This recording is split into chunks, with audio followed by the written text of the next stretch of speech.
Learn more about parking options on our website at montgomerycountymd.gov/mcdot. We're working to keep you moving. Up next on County Report, open up your heart and your home to our Pet of the Week. And a lesson on rescuing your shrubs that are in need of help as the winter season wraps up. Keep it here on County Report this week.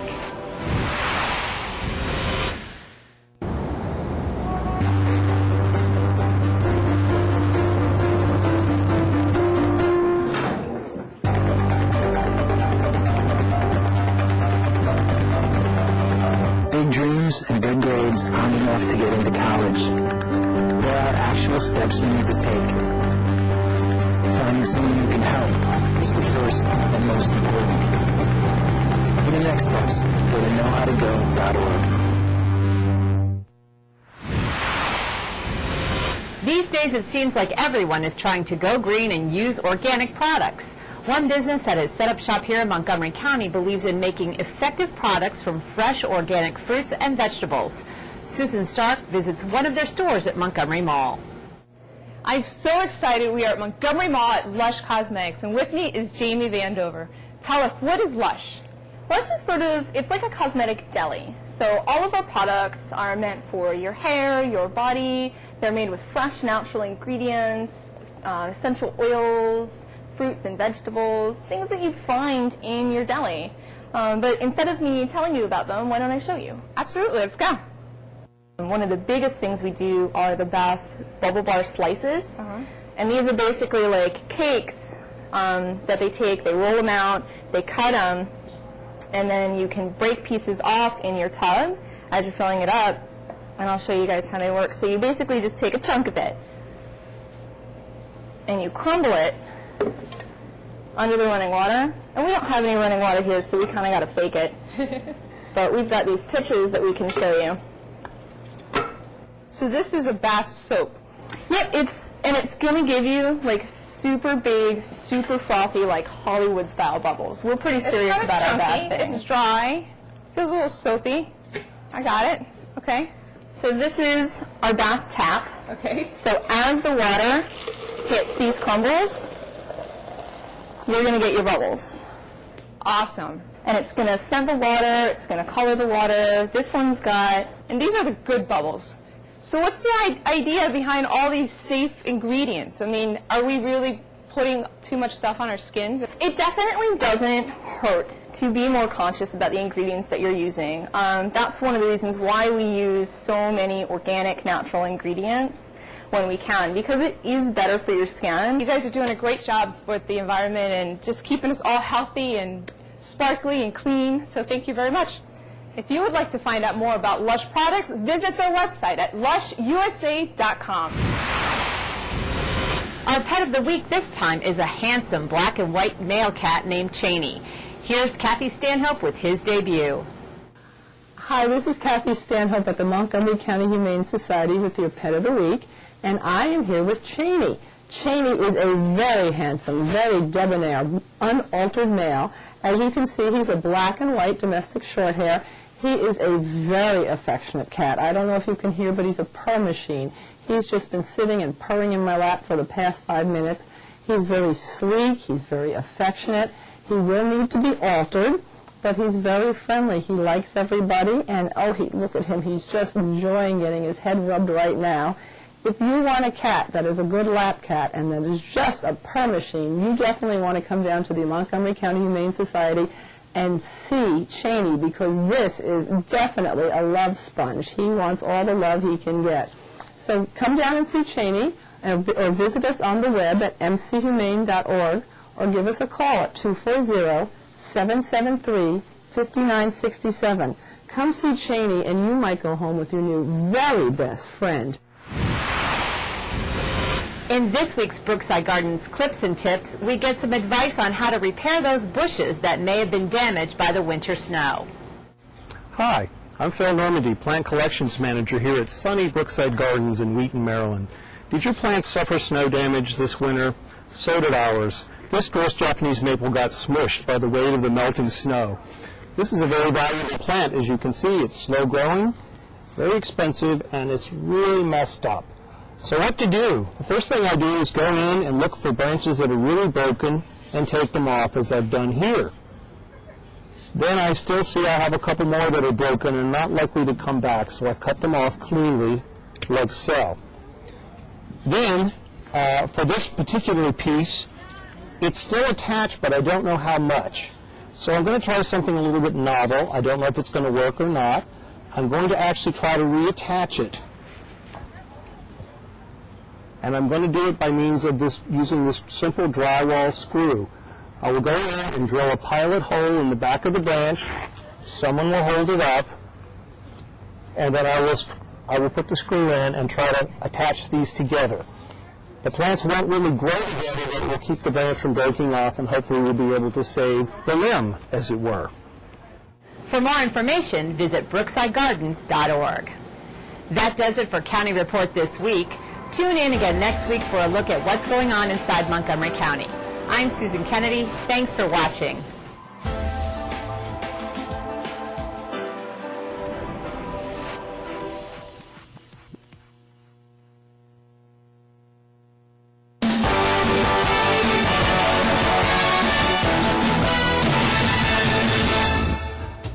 If you're a legal permanent resident of the United States and need help preparing for the citizenship test and interview, then you should definitely look into the free preparation classes offered by MC. Come to an information session and find out all about this free program. The arts are thriving at Montgomery College. There are a variety of art shows and exhibits now showing on all 3 campuses, and all are free and open to the public. Visit MC's arts calendar and pick out one of the many exhibits now on display. Congratulations to the MC Rockville men's basketball team for winning the Region 20 championship 71-62 over CCAC Allegheny. Knights forward Enos Watley was named tournament MVP, and Watley and MC forward Bobby Bosles were also selected first team all-tournament. For more information about the endless possibilities at your community college, visit our website.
call this meeting at Tacoma Park City Council to order.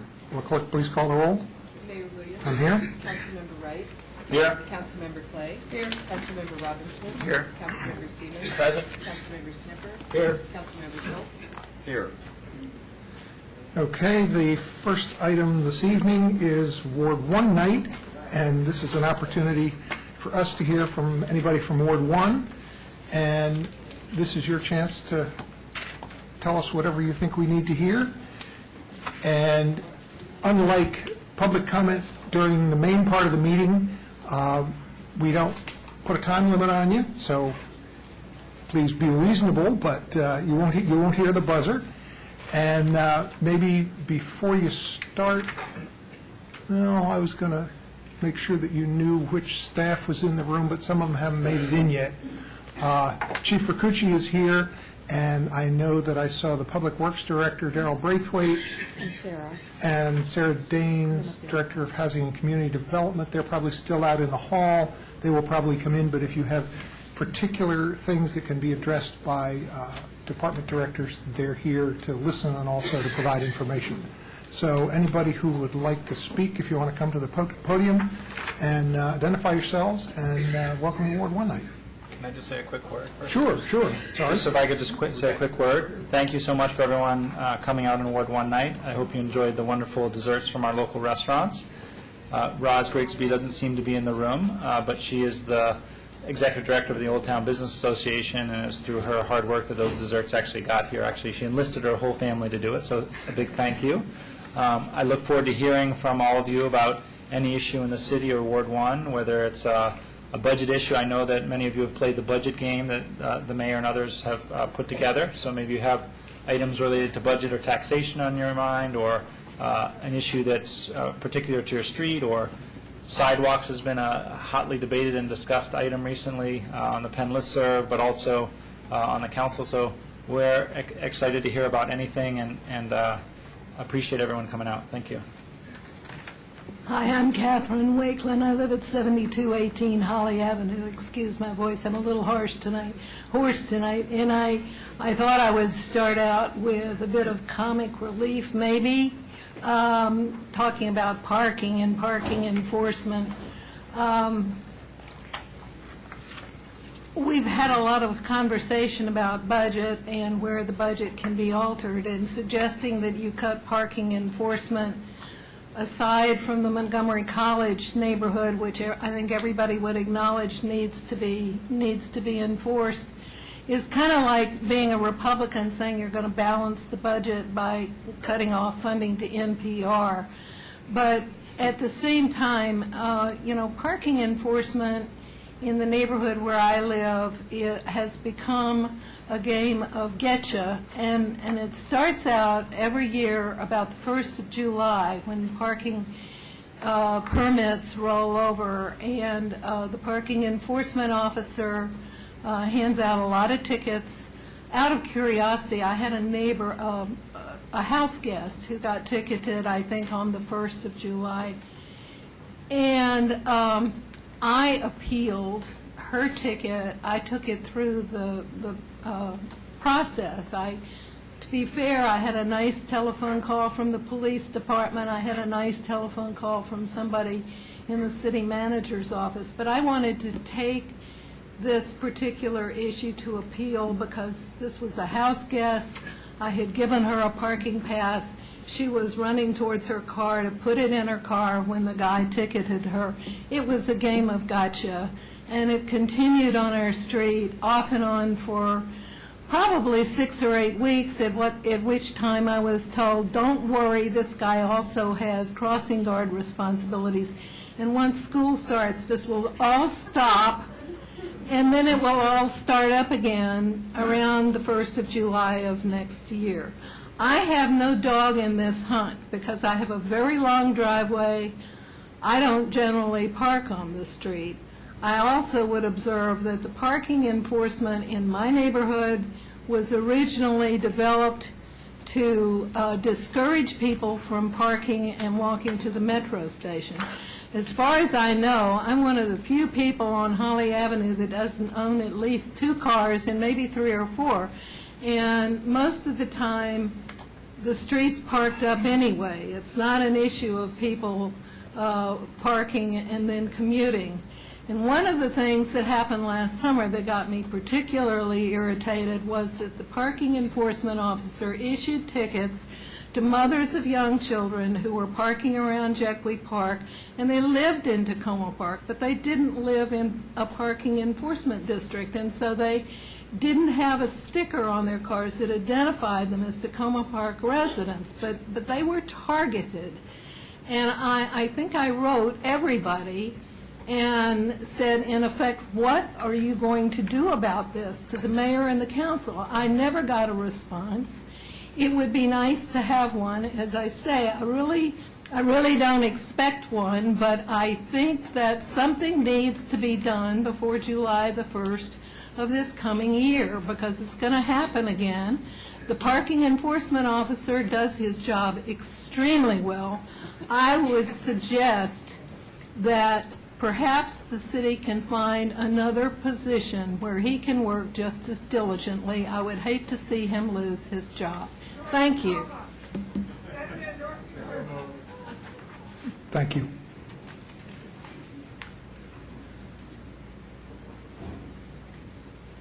Hi, Chantal Rosella, Maple Avenue. Want to start out with a thank you. We do have small buses going up and down Maple Avenue these days. Very much appreciate the continued work by the city to make that happen. Also really appreciate the work that's being done by Pepco or whoever to make it so that our power doesn't go out every time a couple of drops of water fall. But I don't know what the plan is, and I want to make sure the city does have in its radar making sure that the job is finished. As far as I can tell, there's been no work done for about a month, and we currently have at least 30 double telephone poles.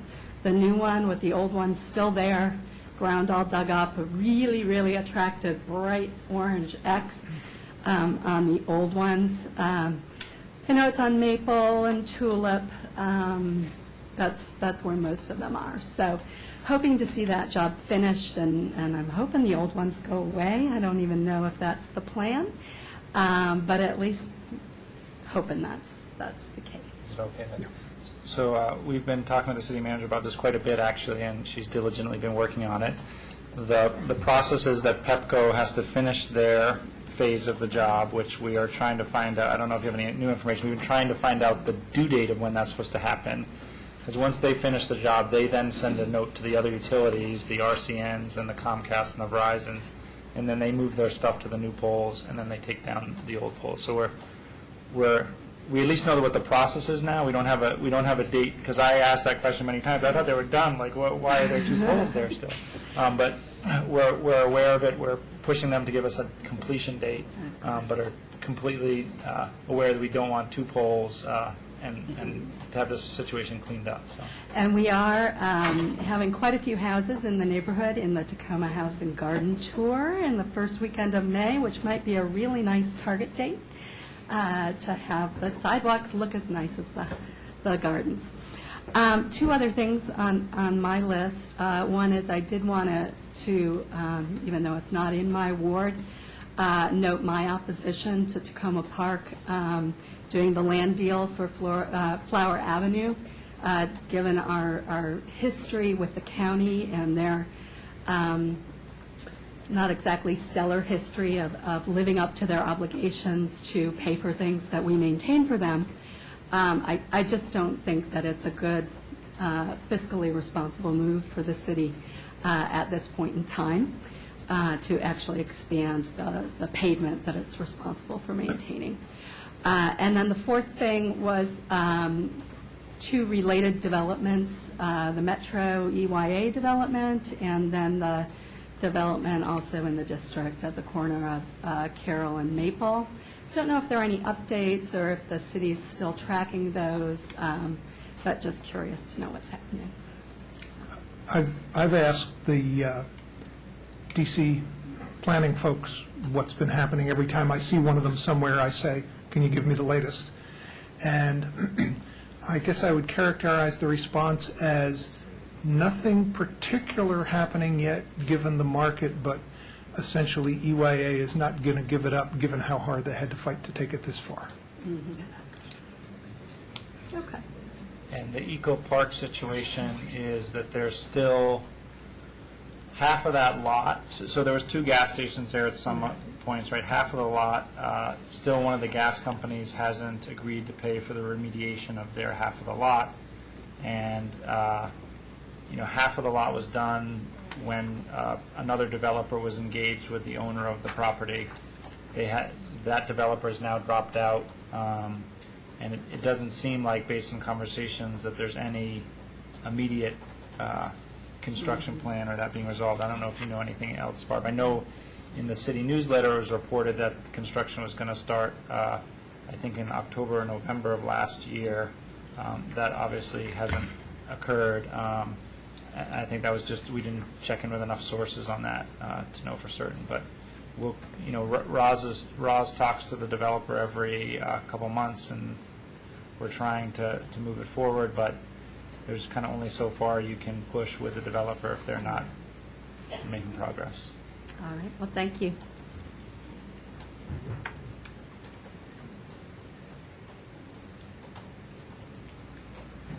My name's Wayne Sherwood. I live at 218 Grant Avenue, right up here behind the community building. A couple of things. One is, if you've walked out the back here recently, you will have noticed there's a huge amount of construction going on up on the field and cyclone fences. And I look out my window every morning, and there's a bigger piece of machinery out there, construction machinery. I can't believe, they take up a half a block, but it's wonderful that they're making a lot of progress since the weather got better. Just a reminder that the plan eventually, when the park and the playground areas are improved, I hope it's still in the back of the mind of the city that at some point when this is finished, after 10 years of work and a lot of different things, we hope that the end of the street and the turnaround here will still be on the city's agenda to do some work there for this landscaped berm and maybe some shrubberies and planting down there to make that a little more attractive at the end of the street. So the physical aspect of that is important. Also, over the last couple of years, the use of that area by the youth has been increasing, and that's fine. That's great. That's what it's intended to. And you might remember that when the idea was to put the half basketball court out, I was somewhat concerned about that and whether it would get adequate supervision. As far as I can see, it's being used a lot, especially by the younger kids, and it's used more and more, and it's used on the weekends. And I think that's great. I haven't noticed any problem with that at all. So I'm very pleased about that. And I think, however, that we've seen more. I have seen more and more kids out there, and it is a good place to hang out and after school and running around. And sometimes they end up in my neighbors' lawns running back and forth, and it hasn't been a big problem for me. But I just would, keep the city aware of the increasing use of the area by the youth, and I hope that the city will, be willing to engage with us if that ever does need some more attention, because it's great that it's being used. The other thing about stuff being used, I've played the budget game a couple of times, and both times that I was involved, there seemed to be a tendency to think that one of the easiest places to make cuts would be the library and the recreation department. And after working on things like the planning for the community center for a dozen years, 10 years at least, the idea that now we have a place where our dreams can be fulfilled, and then now we're going to cut the budget for the recreation department, it just seems like kind of a nightmare. It would just be such a waste of so much energy if now we started cutting back so that the kids wouldn't be able to use these things so much. And I go over there and I see the library, and it's always very highly used after school. Lots and lots of kids in there and in the computer center. So please give that your consideration. Thank you. Thank you. Hi, I'm Robert Lanza, 7215 Cedar Avenue. A couple of things I'd like to point out. First, I'd like to call everyone's attention to the article in today's Washington Post about the Tacoma Theater. There's an article, I think it was in the Metro section, describing the current lay of the land over there in the Tacoma Theater. I'd encourage everybody to read that article and, get involved in that issue. The other issues I have a couple of traffic issues. This morning I was on my way to work, walking down Cedar Avenue towards the metro station, and I saw on Cedar Avenue heading towards the library a full-sized tour bus, like a Greyhound bus, coming from the 7-Eleven through Eastern Avenue intersection onto Cedar Avenue. Now, on my way home, I didn't see any cars pushed onto the sidewalk. I didn't see the 40 cubic yard dumpster next to my house having any white paint on it, but if there is any regulation for preventing tour buses from coming down Cedar Avenue, we might want to look into that. I was kind of surprised to see it, but there it was right in front of me. The other traffic issue that I'd like to point out is that same intersection of Eastern and Cedar Avenue. On Thursday, I was encountering a car in the intersection while I was in the crosswalk. The woman rolled the window down and said it was my fault because I walked in front of her car. She didn't stop at the stop sign, but that was of no import to her whatsoever. This happens quite often at that intersection, as far as I'm aware. I pass that intersection 5 days a week. I see people running through that stop sign quite a bit. I also see people making a left turn from Cedar Avenue onto Cedar Street. There's a sign there that says right turn only. People tend to ignore that and make that left turn. That's a good way to get a 3-car accident because there are people there making the assumption that everybody's going to stop and do what they're supposed to do, which is make a right. So if there's any possibility for enforcement at that intersection, I know that part of that intersection is in the district and part of it's in Tacoma Park, but if you can get some eyes and ears over there, you'll probably see a few people, running the stop sign or making that left turn. So look into both of those things. Thank you. Sure. And I think if I was a betting man, I'd bet that the whole intersection is in the district. And the chief nods yes. But okay, maybe I think it is. he'll pass this along to his counterparts in the district. The sign that says right turn only is in Tacoma Park, however. That's probably in the district also. However, you can look at that. If you put a traffic camera up there, whoever's going to be watching the film, you'll see some things. Robert, do you think your address might have been on the list of stars for the tour bus? I've never been known to be a celebrity activity, so I'm not really sure about that. But just a thought. I was thinking that maybe they wanted to see the construction sites. Thank you. I think there's traffic engineers studying speed bumps that are on that bus. And just let me add on the District Maryland line there. My understanding is that the district owns all of Eastern Avenue, the sidewalks on both sides, and potentially a little bit of people's front yards on Eastern. Well, good evening. My name is Jackie Davison, and I am president of Tower Senior Association, and I live in Victory Town.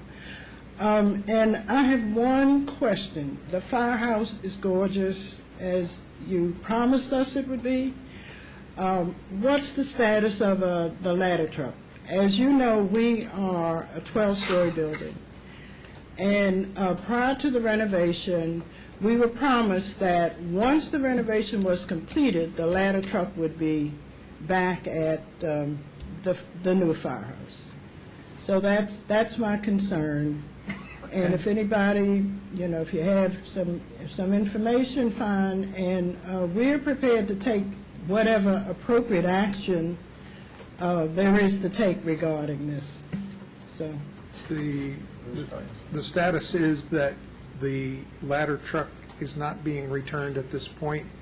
It's county budget issues, and like many issues we have with the county with their budget, and like many issues that a lot of people have with the county with their budget, I'm not looking for any quick resolution to this, but they know how we feel, and we keep letting them know that this is important to bring back, and anything that you can do during the county budget process, We can help if you or somebody from the tower wants to sign up and testify Yes. at the county budget hearings. Those are coming up in early April, so the time to sign up is now. Okay. And we can help you if you want to go and do that. That would be very helpful. I always include that in my budget testimony every year, and we're hopeful that eventually it'll come back, but their promise to bring it back when the station reopened has not been kept. Okay, thank you so much, and I will follow up.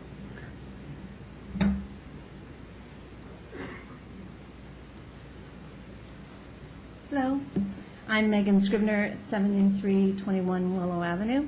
So I have two things I'd like to talk about that I'd like you to be proactive on.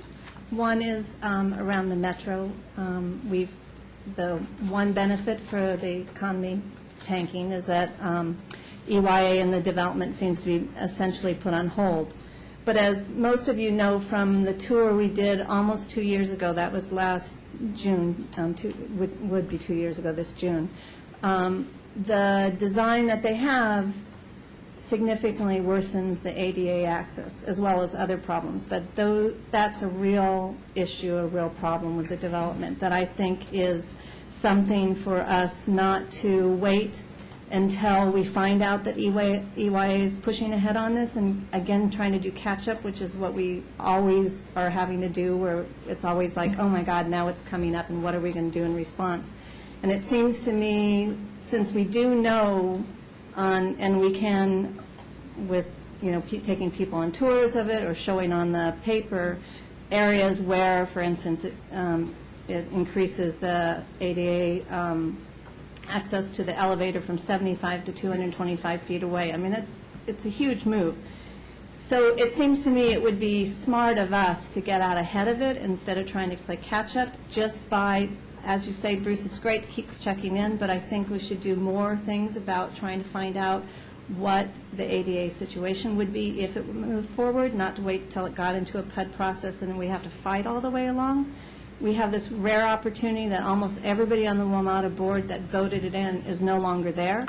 Kathy Porter is now on the board. I think it's really a great time to do an outreach to her and some of the other members of the board and just say, here are some significant problems. We could even brush off our map and take them on a tour. I don't think I would, my guess is not a single WMATA board member from before actually walked the plan, or even visited the Tacoma Metro.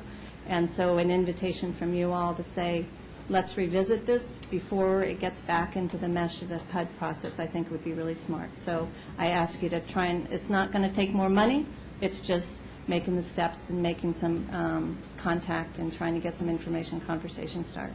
So that's one of them. And the other one is a similar kind of thing, is that it would be great to have better relationships between Tacoma and DC. It's always been with the administration, with the mayor. We've never really had much of a relationship at all with them, as far as I can see, and that seems to me a real shame since we, share the border with them and this issue. But other things come up a lot, and at the moment it would be a great time to reach out. I mean, they're in some problems right now, but I'm sure they'd welcome a positive thing going on, and we don't have we don't have a fight to pick right now. We don't have an issue that I know of, and so it seems to me this would be a great time for a fellow mayor and council member to do some kind of outreach. I mean, maybe you've already done this, but you could do a reception. You could invite them over, just get a dialogue going that we should be partners with them, or at least in conversation with them, and not wait till there's an issue that comes up that we have to come in as adversaries, and maybe we have less of those if we got to know the new administration. So I'd really encourage you to put the hand of friendship out there and see what you can do. Right? Thank you. Thanks. Some good suggestions.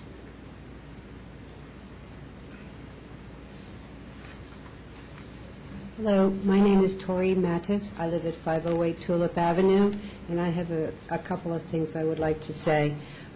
My first and primary concern is the issue of taxes. I know we're in budget situations, et cetera, but we really, really, really do need to keep the taxes either as is or actually lower them. People are in trouble. People are struggling to pay the property taxes around here.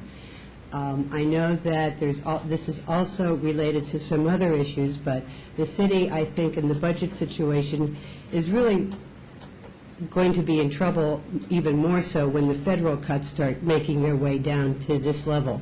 And that would be impacting the police department and some of the other community block grants, et cetera. So I would really caution the city in terms of, I know we have very dedicated employees here, but pay raises may not be in the picture at this point. I know for a lot of us, we don't have pay raises at all. And so pay raises within the city may not be in the picture either, and I would like the city to consider that. In line with that is also taking on additional responsibility on Flower Avenue when the tax-paying portion of Tacoma Park would be, in fact, subsidizing portions which may not have any inclination to become part of the city. And until such time as they are part of the city, maybe we should not be expending funds over in that direction. So those are the primary points I would like to make. And then Robert just brought up another one. On the corner of Tulip and Carroll, we see a lot of semis parked on Tulip Avenue recently. As a matter of fact, a U.S. food truck semi just came down the street about 2 weeks ago, taking out my landline and my internet connection because it was just too big to do this. It's causing parking problems. It's causing traffic problems. There's no reason why these semis should even be on the streets. But they are, in fact, delivering food, for the most part, for the places on Carroll Avenue. So something else perhaps should be done because, again, these semis are coming through at the same time school buses are trying to get through. So this is crazy. So thank you so much for your time. Thank you.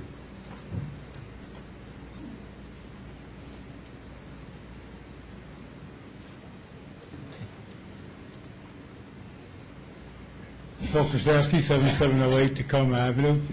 I was talking to the mayor during the reception, and I said I didn't have anything to complain about, but I'm sure you found something. I did think of one thing.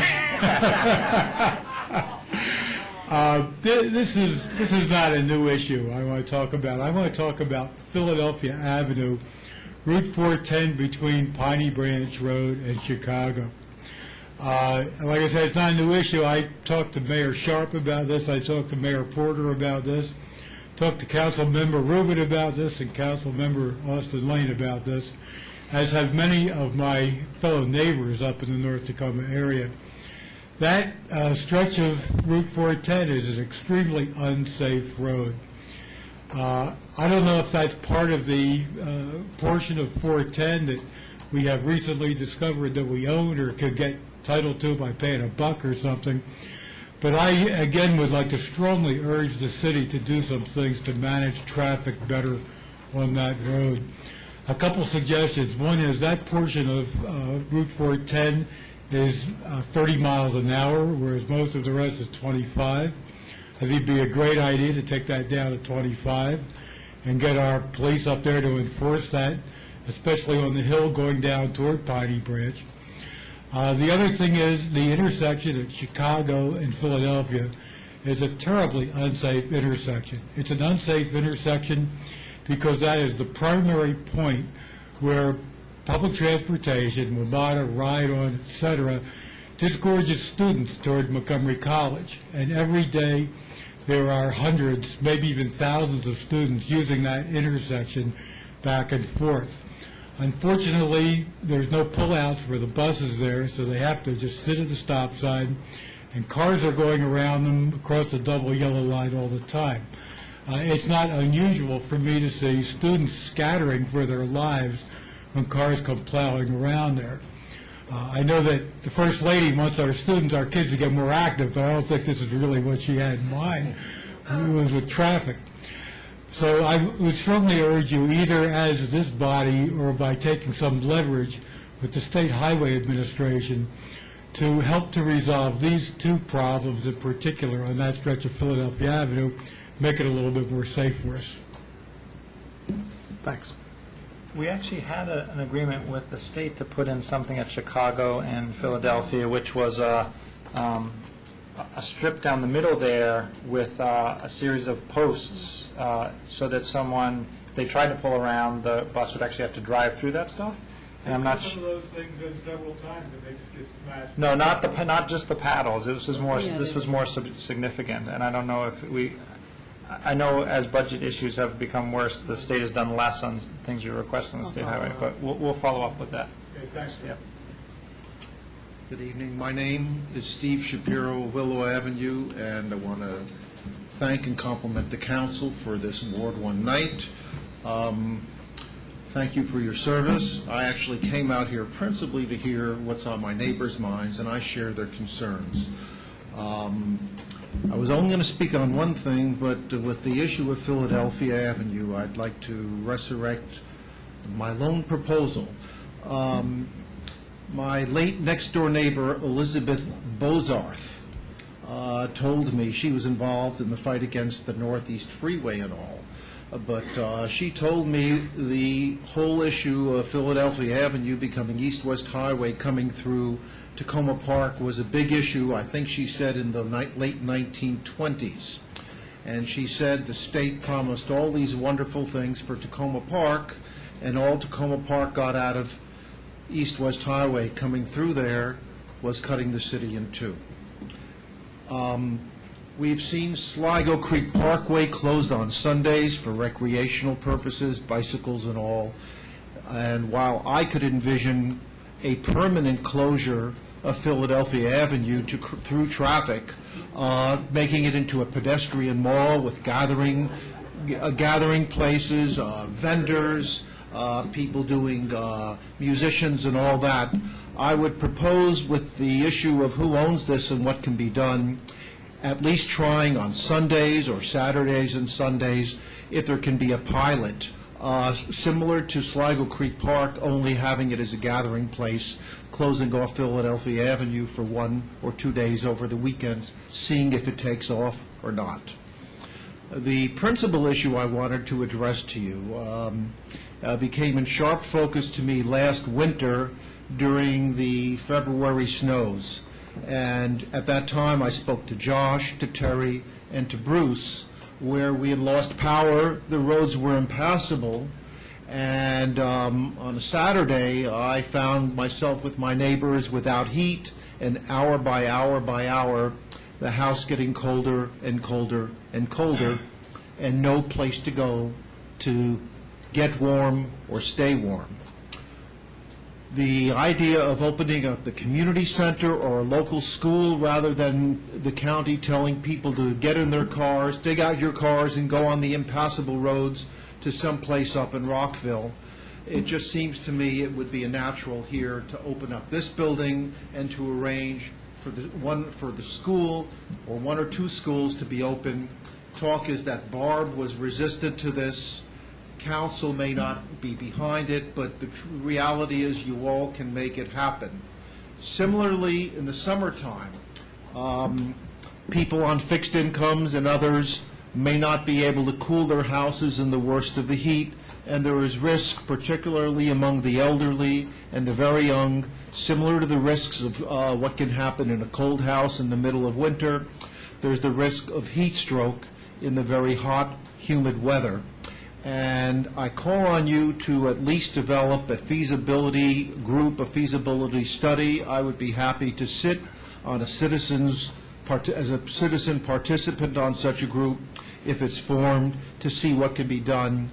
Better we talk about it now than we react as a city where in a winter storm we find several dead people, elderly and infants particularly, and the same with the heat of the summer. Thank you very much. Thank you.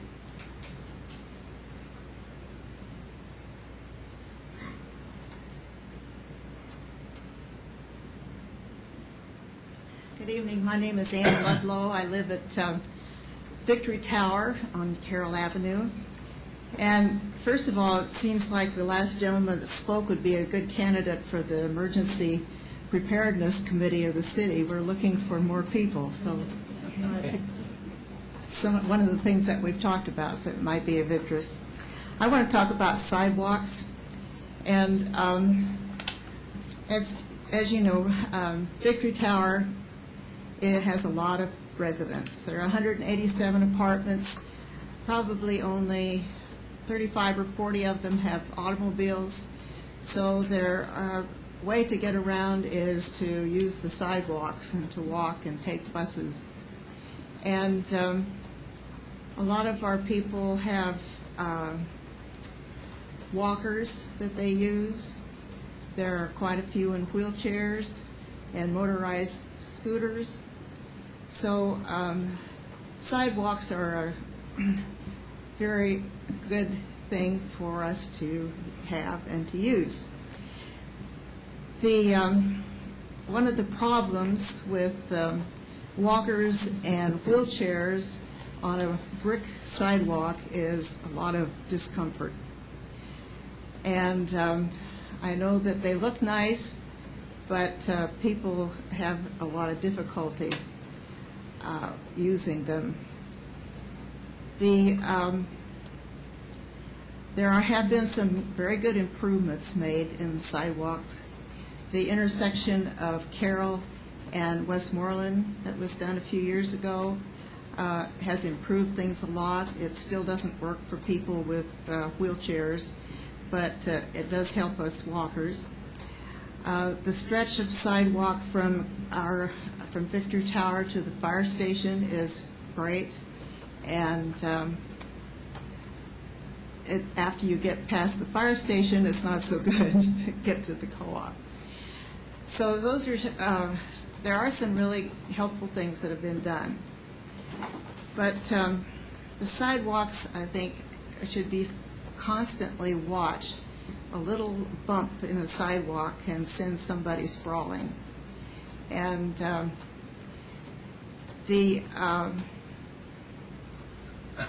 unfortunately, a lot of people who are in wheelchairs will go to the street instead of staying on the sidewalks because they're so hard to manage. Some of us like to walk just for exercise, and my friend and I go out, try to do 5 mornings a week, and we try to walk a couple miles around in Tacoma Park, and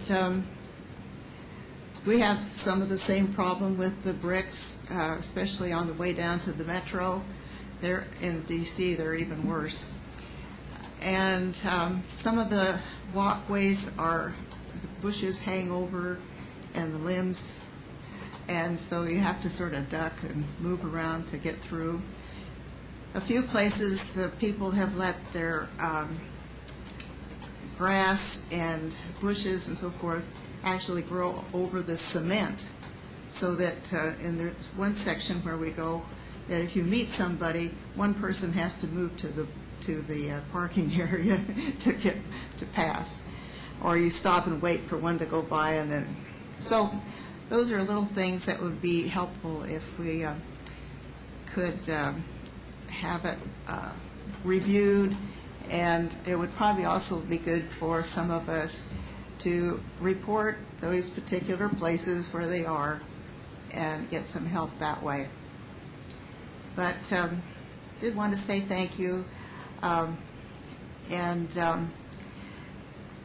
of the things that for pedestrians that is difficult, I appreciate the gentleman talking about being in a crosswalk and the cars not stopping, but we have a lot of people who walk across the street, who jaywalk, and don't go and use the handy walk sign at our corner to push a button and it changes promptly and you can get across more safely. But it's not just our residents, but we see lots of people that just jaywalk across back and forth in that area, and sometimes people have been injured, and it's just how do we train people to not jaywalk? That's one of the other issues that we have to deal with. Thank you. Thanks for your comments, and you are right. Yes, it would be good for people to report any things that they see that can be cleared from the sidewalk. And I just remind folks that technically the law in the city is there can be nothing overhanging the sidewalk within, I think, 8 feet of the surface. So if there are bushes or branches or things like that that are hanging into the space of the sidewalk going up vertically, that has to be clear for 8 feet. Hi, I'm Pam Larson at 220 Grant Avenue, just up here, right next to my neighbor, Wayne Sherwood. I just wanted to thank the council and the mayor for putting this together, and it's very interesting to hear all the good ideas and issues. I underscore what Wayne said. We're really excited, even though we have to put up with almost a year of the county's work on the Ed Wilhelm Park, but it's going to be an exciting a new amenity to be able to have not only the amenity we have there for recreation, but a new walking path and parking for the handicap and other things there. So we look forward to then having an attractive berm that we love having the community center be part of the, the neighborhood. And I think given our involvement and you're hearing our concerns, a lot of the issues that were in those 10 years of planning have been taken care of. And want to compliment the police for all the responsiveness you've given us with the school traffic and also with the basketball area. It's been a real positive addition, good constructive youth energy rather than the other kind that we had episodically. But I also wear a hat. I'm on the Tacoma Foundation Board, and I hope you all have April 16th written down in your calendars. We will certainly be doing more individual introduction or invitations to the Azalea Awards. And that Azalea Award, for everyone here too, this is our 7th year, and we're awarding, we recognize people who do extra volunteering or extra work in their job roles. There's a couple city employees nominated again who've been really responsive. And we'll be doing a couple of in memoriams, one to our Ward 1 neighbor who passed a year ago, Ernie Weissman, who was so active with the 4th of July committee. So just wanted to recognize the Ward 1 contribution to the Azalea Awards and hope that everyone can be here for that. We do recognize that the foundation is, well, we're very much all part of the same community. We are paying for our use of the auditorium, and we understand why that has to be. So we recognize that, but we all hope that you'll consider it part of a celebration of the community that you're part of as well. And it seems like I had one more thing to mention. Oh, just the wonderful, just me personally reflecting on being involved in design of the renovated community center and all this, all the negative and positives about it. I just want to say to Barb, you've really made it a beautiful place now, and it's always active. The color, the beautiful murals around. I know the foundation was a big part of that as well, but it does seem like the kind of haven for the community that we were hoping for. It would be nice to expand the hours, but we know the budget impact of that. And when the foundation was going to meet this last month, every community room was filled with a meeting of community groups. So that was exciting to see as well. And I think last Wednesday, when the Institute of Musical Traditions had the concert here, which we love, we had more parking. All the parking was filled for the first time. And I said, oh, this is what we had worried about probably the most, because our Grant Avenue was pretty parked up as well, and we said, well, maybe we'll have to do the parking permit thing for Grant Avenue, because we don't have that there yet. But it was apparently Tacoma Elementary had something going on as well. So, that kind of coordination can happen. But I didn't hear any neighbors upset about it, and I think everyone found parking that was coming to the concert. So anyway, it's great to have this place here. Thanks. Thank you.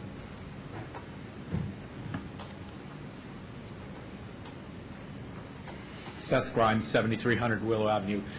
Pam's remark on behalf of the Tacoma Foundation reminded me that I should mention that The Tacoma Junction Task Force, of which I'm co-chair, is doing one in a series of community outreach meetings on this Thursday evening that in particular focuses on a number of Ward 1 neighborhoods, the Penn neighborhood, the Old Town Carroll, Victory Tower, Hodges Heights, and that's going to be at Victory Tower this Thursday evening at 7 p.m. Thank you, Jackie, for helping make that arrangement.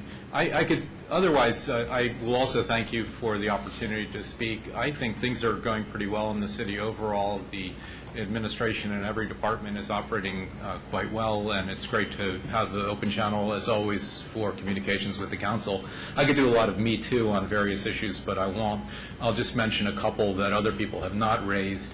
And one, I'm surprised that Paul Krastowski didn't mention Montgomery College. I believe that is still an issue of contention to channel their future development in the right directions, and those right directions are not in the directions of Tacoma Park residential neighborhoods.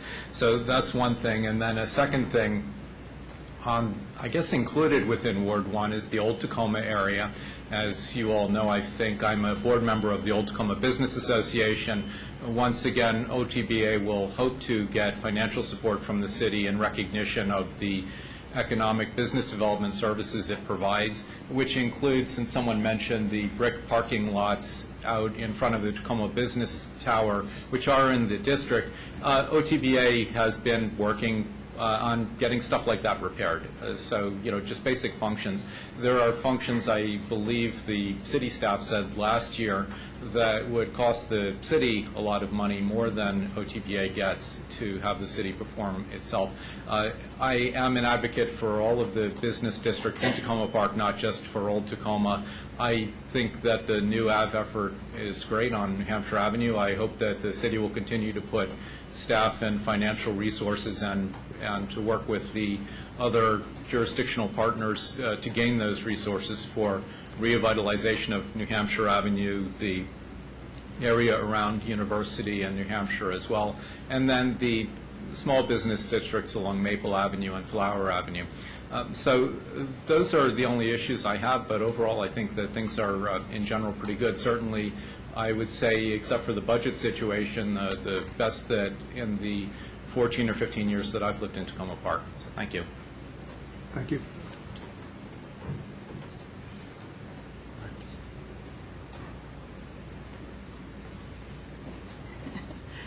Good evening. My name is Christine Simpson. I live at 7300 Cedar Avenue. And I brought my list up here. I had a couple of things I wanted to mention. First, I wanted to say a couple of nice things. One of them is I think that the gardens look really great around the city, and I really wanted to give a shout out there to Mike Welch, because I think I was noticing today Lee Avenue, very attractive, the parking strips. They just look great, big rocks and all these interesting plants. It just looks lovely. Piney Branch and Philadelphia Avenue, something called the Frank White Garden, has all white crocus in it. And it's just, has a very artistic touch that looks really nice. And I've been thinking that about Mike for a couple of years, and I've never really said it, so I wanted to acknowledge, that takes trouble to make things look that nice, and I think he's doing a great job.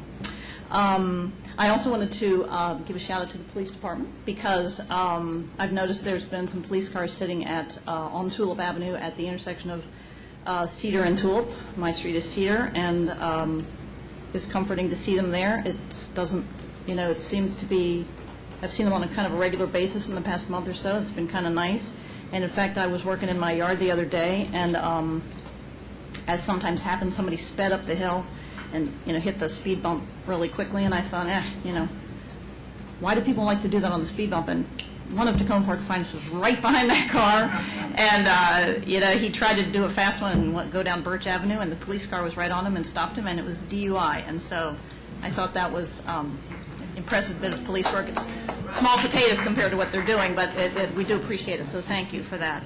I will say, with respect to what Robert Lanza said, my neighbor and friend, that right turn only at Cedar and Eastern, I am a scofflaw on that department, because I got to get to 7-Eleven occasionally. So if you do talk to the D.C. police about ticketing people there, it's possible we need to reconsider the signage or something, because sometimes it's just necessary to get to 7-Eleven.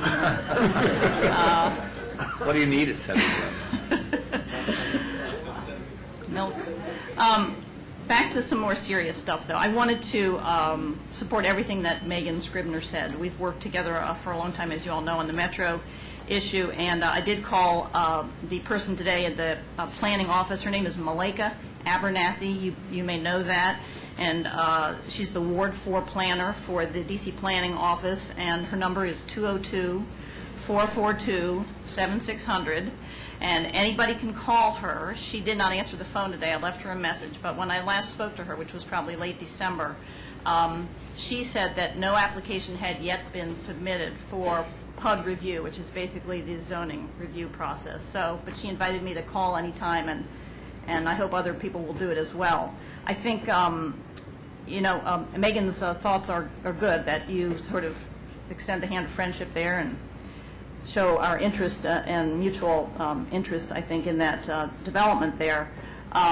We should ensure, I think, that we have a seat at the table in that planning process. And so I know that that was something that we'd sort of been guaranteed in the past, but you know how that goes.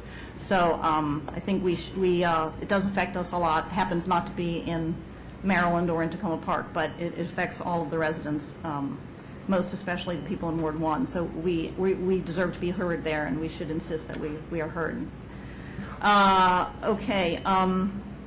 I wanted just to mention briefly with respect to sidewalks. You said that that's sort of been an issue, and I know people have mentioned it somewhat. I agree that the sidewalks definitely, if we have them, they need to be maintained. I think that's very important. I do just want to remind people that there are mixed views about putting new sidewalks in, and just be sure that you listen to the people who are most affected by them. Not everybody always wants a sidewalk in front of his house. And so there are lots of views there, and sometimes it might actually be a money saver not to have one, and you might not need one. So I would not necessarily assume that everybody always wants a sidewalk because you have the money to put one in.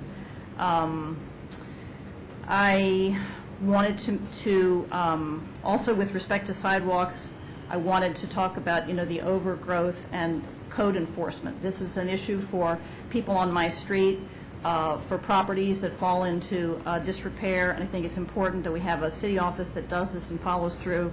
It's really important to residents. It's a very awkward thing to approach your neighbors about issues like this. We depend on you to follow through and enforce the rules on that.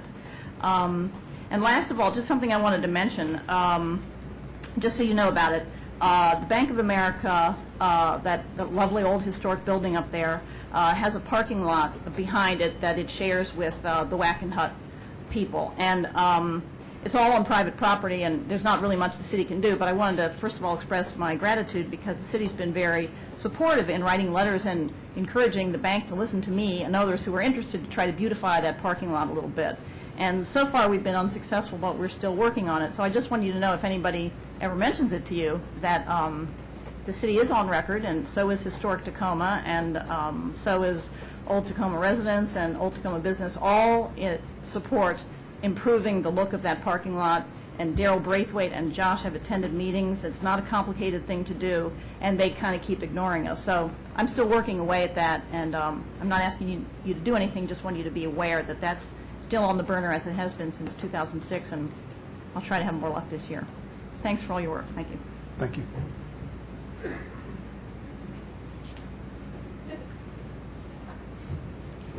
And let me just say, it's nice to see you back in town. Well, thank you very much. Hi, my name is Jessica Landman, and I'm on Park Avenue.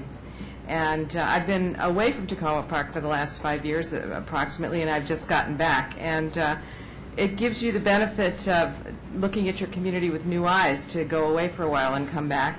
And I just wanted to echo some of the sentiments I heard other people expressing today, that the city is looking really great, coming back after a few years away to discover really great new places to eat, many of whose delicious food was featured here earlier.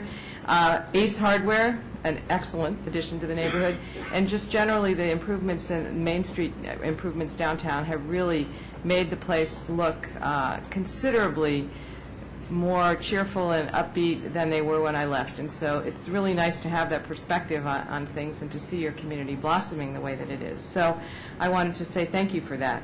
And I also wanted to say a thank you to the police department for the regular, very rapid reporting that we're getting on the Penn list, and I'm sure elsewhere, about things that are going on. It's so rapid that it's actually timely and useful to make decisions about your family's safety. And I really appreciate, for example, the reports that we've been getting about kids who have had experiences with cars stopping them and the like. It's, as a parent, a concerned parent, I find those very useful. So thank you for that timely activity from the police.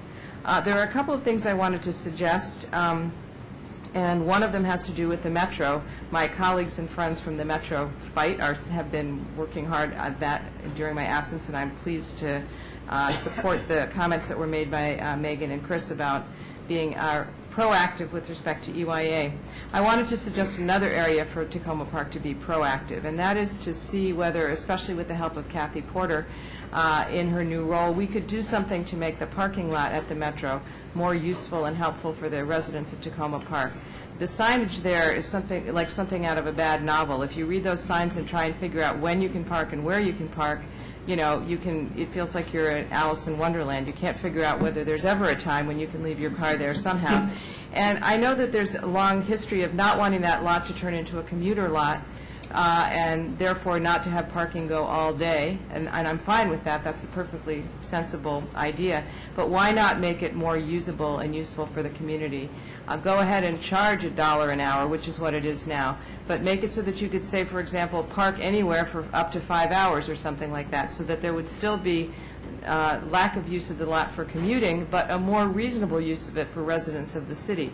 I don't see why we continue to have this kind of situation where some of the lot is literally unusable for parts of the day, instead of having it so that it could be turning over and generating revenue in a sensible fashion. So I would encourage you to look again at that signage issue, the parking limitations of hours, and see whether there isn't a way to boost its usability for the community without turning it into a commuter lot.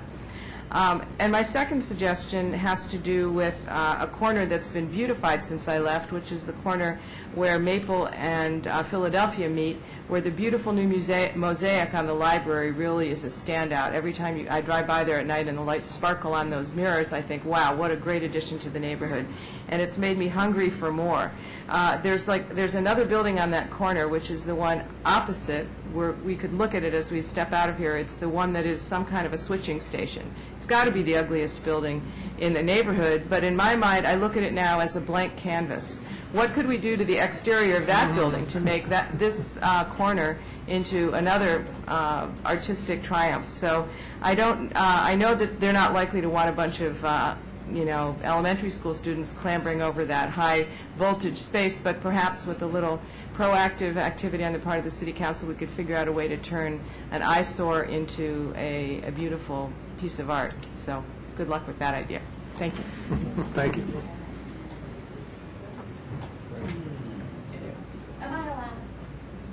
Briefly. Super briefly, there's been a lot of conversation about the intersection of Maple and Philadelphia, and I've been concerned for a long time about the walking lights there.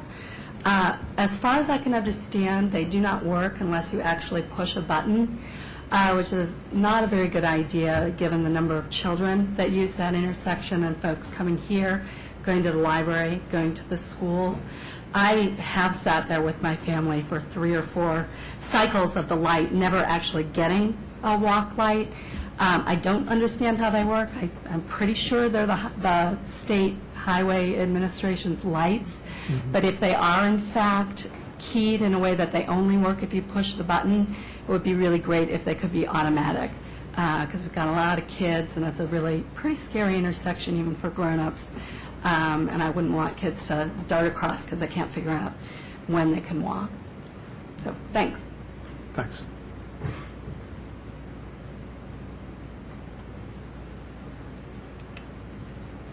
I'm Pat Hanrahan, 7421 Cedar, and I'll just be very, very brief. I wanted to encourage you when you consider the budget to remember the wide range of people who use the library.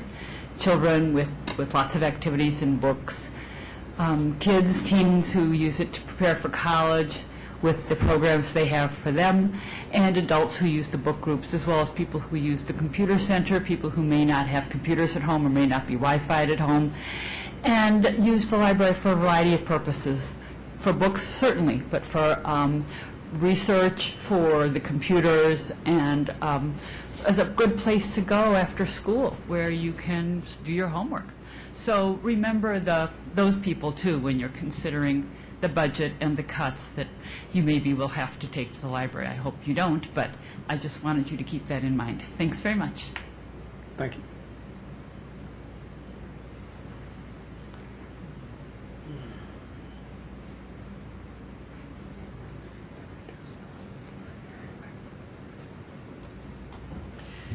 I'm Lorraine Pearsall. I live at 7708 Tacoma Avenue, and I do want to mention Montgomery College. I am very worried about what they're intending to do. We never got a copy of their master plan update, and it would be maybe great if the city could request at this point some copies. They're supposed to consult with us, and I kind of think not having a copy of the report is just inexcusable. And I do think we're going to have to focus on this again. I recognize it's some years off, but we still have work to do, and I would appreciate being able to meet with the city again and cranking that up. And Josh, maybe we could sit down and talk about that, but I don't want us to forget about it. I know there's a lot of other pressing things, and so that remains. It's a big worry because it's way too much density for our little neighborhood, and they have other options, and I think that's the concern. We don't want to be drowned in our own neighborhood, and so we mustn't forget about that. Other than that persistent worry, I just want to say that I'm very grateful. I live in Tacoma Park, and listening to all these comments tonight, I'm very grateful for all of you sitting up there. I work with a bunch of activists across the county, and I see such horrible things happening to neighborhoods. I come back here and truly want to just kiss the ground. So I'm very, very appreciative of everything you do. Thanks. Thank you.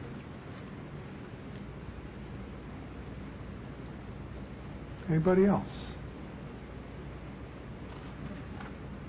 We appreciate all of you coming and sharing your wisdom and your great comments. And I'll point out that Chief Rakucci and Sarah Daines and Darrell Braithwaite are here, and that if you leave in the next few minutes after the Ward 1 session is over and want to talk to them about anything in particular that you have a question about or a comment about, I'm sure they'd be happy to talk with you out in the hall. Josh? Just thanks again to everyone for coming. Great comments. There's many takeaways and items for us to work on, and I appreciate all the praise of the hard work of the city staff as well. Okay. Thank you all once again. We will now take a short break, and then we'll come back for the rest of our meeting.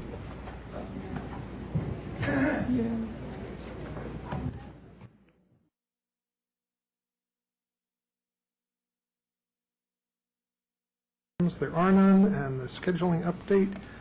I'll just point out a couple things coming up. Next week, Monday, March 28th, we have scheduled a second reading resolution approving Flower Avenue right-of-way annexation, and we have a work session discussion of proposed lighting and city TV technology improvements. The following Monday, April 4th, the city manager will present her proposed FY 2012 budget. Saturday, the 9th, is Arbor Day celebration. And Monday, April 11th, is the Ward 3 night, and the public hearing, the first public hearing on the proposed FY12 budget. So that's just a couple of upcoming agenda items. We'll now go to regular public comment. Anybody not from Ward 1 who would like to make a comment? And maybe we'll let Mr. Lovelace in the back go first. Yep, this is Pat Lovelace, your peace delegate. I'm on Ward 4. I want to thank everybody for coming out on Ward 1 night. I'm a little disappointed that we didn't have any of the youth, any of the school kids coming out to tell us what was going on in their schools. And I'd like to ask on the other ward nights for the kids to come out and tell us what's going on in their schools and their classrooms, how gangs and drugs are affecting them and what we can do about it, and what they're doing to help stop the war and stuff, and what we can do to help them, encourage them. So that's what I'd like to see come out on Ward 3 night and the other ward nights. I'd like to see them come out. Another question I have for the mayor is, are we going to be cycling these ward nights around every time, or are we going to be just doing one each year, or what? Because I hope Ward 4 comes up again before the elections. The plan is at least once a year, and we want to try and get them finished well enough before the elections that we're not bumping up against the elections. So I don't think there will be another Ward 4 night before the elections. Oh, that's too bad. Also, I'd like to tell everybody the demonstration went really well. On Saturday, we had a demonstration against the war down at Lafayette Park, and everybody, we had over 1,000 people down there, and I'd like to tell everybody in Tacoma Park to come on down and be active, stand up against this war, stand up against nuclear power, nuclear weapons. Come on up and speak up. Stand up, be counted. If I can do it in my condition, on oxygen, in a wheelchair, totally blind, amputee, open heart surgery, broken back, and God knows what else, granuloma and chronic gangrene, if I can do it, there's no absolute excuse why anybody else cannot stand up and be counted and speak up. There's no reason why people cannot get out and register to vote and come on down and vote. If I can do it like in my condition, like I just said, there's absolutely no excuse why people cannot stand up, be counted, register to vote, and come out and vote, whether it's a local election or not. Local elections are very, very important. If you want to get a good council member in, you've got to get up and stand up and vote. You're not going to get nothing if you don't stand up and vote. You get no right to complain if you don't register or vote. It's one thing to register to vote, but I expect to see all registered voters to come out and vote. And come out and stand up and vote with your feet at the demonstrations when we need you. You know, if Egypt can do it and throw out that pharaoh, there's no reason why we cannot do it and throw out the war. Libya is throwing out their dictator, and I hope to God they succeed at it. And all we can do is stand up and back them up. You know, get Gaddafi out of there. You know, we got to get our war machine out of there too. We got to stop this grabbing for weapons every time something goes wrong. Thank you for letting me share. And everybody in Tacoma Park, stand up and vote at the polls and vote with your feet. Please. Thank you very much. Your peace delegate says, do the work. It's not that hard. Thank you. Hi, my name is Corrine Buistau. I live in Ward 3, and I am coming here today to talk about a project that we are proposing to the Tacoma Foundation, the Tacoma Junction Foundation. I'm sorry, the Tacoma Junction Task Force. The reason I'm getting the foundation confused is because we're actually going to apply for a grant for the project if it gets support from the City Council and from the city. Nazirak from Purple Mountain Organics, who is on Carroll Avenue. He also runs a health and wellness. He's a naturopath or place in the Purple House. He's a farmer, and he has been talking with Tacoma, with TPSS about using part of the parking lot to create raised beds and a hoop house. So it would be a Four Seasons garden, and it would be temporary. And we are looking for at least 3 years to be able to grow there. What would be grown there would be sold to the community, probably through TPSS. We would also offer employment. At this point, given the space that we're going to ask for, we will have at least one full-time employee and most likely at least a part-time seasonal employee, which would be almost 9 months a year. And we'll be offering volunteer opportunities and also learning for children and the SSL program for middle school through high school for their volunteer hours. We would be trying to teach others how to grow their own food. And the reason we want to do this is because we're concerned about food security and other people's health and our own health, and we'd like to see food grown right here in Tacoma Park. And we would serve as a model for other cities in the country by doing this. And so given the budget crisis, we would be putting some of our own money into it, also raising funds, submitting an application from the Tacoma Park, the Tacoma Foundation, which is coming up this Friday, and then raising funds from the city, from the community itself. So in the long run, we would be completely sustainable. We would not be needing any outside sources of funds. We would be selling the produce that we are growing. And let's see, anything else I forgot? And the benefits of this that I didn't mention is we'd be turning the paved area. We're looking at the right side of TPSS, the parking lot space that they're not currently using. In the back corner, basically having a 100 by 40 rectangle, basically, to use that space. And so we'd be turning into green instead of pavement. So, thank you. Thank you. Can I ask a couple of questions? I have a couple of comments also. Let's keep them short because it's still public comment, but Okay. maybe, Is this going to come before the council? I don't know. Are you making the pitch now to us, or are you working on I'm calling it a pitch, but a proposal that will come before us at a later time? Seth recommended, since I'm working through the task force, since I know they've asked to make recommendations for the space, to just tell y'all about it. I mean, we are looking for support. They didn't know who could actually give us approval. That's one of the things that we're looking to find out. A little murky. Yes. But are you then, you're talking to the co-op?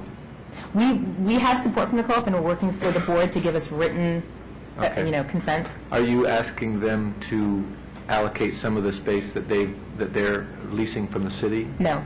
Okay, so this would be additional space? Right. And are you, do you have a budget? In other words, will you come to us with on a proposal to lease the space for an amount of money, or are you looking for a donation for that of our space? I don't know. I didn't think about that, actually having to lease it, but I thought it was just going to sit there for a couple of years until the task force figured out what they were going to do with it. I see. An interim use. Yes. Okay, thank you. Did you have a question, Colleen? Well, I have a statement and then I have a referral. The statement is that clearly we need to notice to the task force about our expectations around them soliciting proposals and how that works, and also our expectations around the property, because I don't think at this point we think it's going to be vacant for 3 years. But the other thing that I want to tell you is that I have a constituent in my ward, and I'm not going to say his name on the TV, but I'm bringing around the card so you can write down his phone number. Anyway, he's a commercial real estate guy who's really interested in doing an additional farmers market and food project in Tacoma Park, and I think you guys should hook up because you have some common interests. Okay. Thank you. Thanks. You're good on the light. Anybody else? Okay, that's it for public comments. Council comments. Councilmember Robinson. I want to, Daryl's not here, but Barb, maybe you'll pass on to her my appreciation for her coming out on Saturday on Allegheny Avenue. She's been out there twice with us on Allegheny to work through the details of a small construction project for a triangle, and it's much appreciated. We had a good meeting on Saturday and came to some conclusions, hard conclusions, so Daryl walked away with a good solid notion of what's coming next. I know that the city lot conversation will go on, and that this is maybe just the beginning of it. And as Colleen says, something will happen there, and I appreciate that people are coming forward to offer suggestions or have requests, but I just want to make sure that people know that this will be talked through here at the council before any decisions are made. I just have one or two quick items.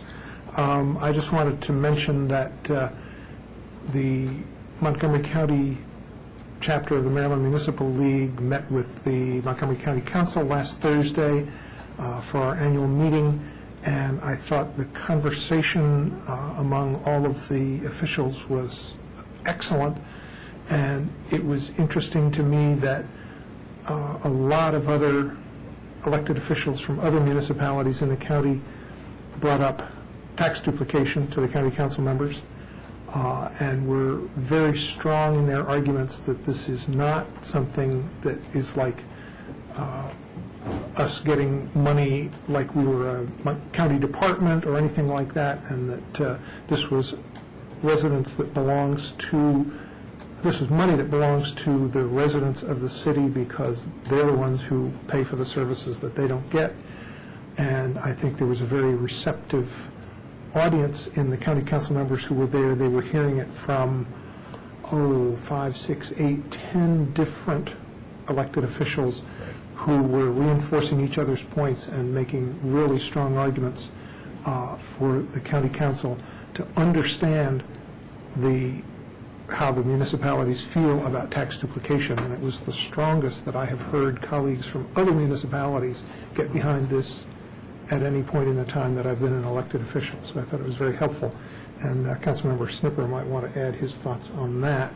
And then I also just wanted to point out that there had been some meetings in the fall where there were issues around parking around, at the time, Jecky Park, that's now Bell Ziegler Park, and that there is a process going forward to change some of those meters there, and that there will be a notice in the city newsletter, and the administrative regulation process would be followed to change parking meters, but that should be forthcoming very shortly.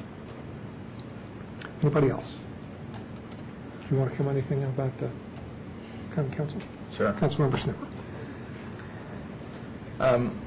I think one of the noteworthy things about that meeting was the reception, I think, of the county council. Several county council members still don't quite get it, and we were fortunate to have Mark Elric speak up rather forcefully that this isn't a grant. This is money that is just supposed to flow through the county. They're just a kind of a financial arrangement, not a traditional grant sort of thing. And I thought he did a great job of laying that out and for his colleagues to hear.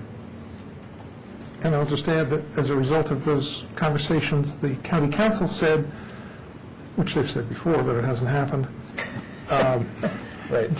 Gee, this is a really helpful discussion. We need to do this more often.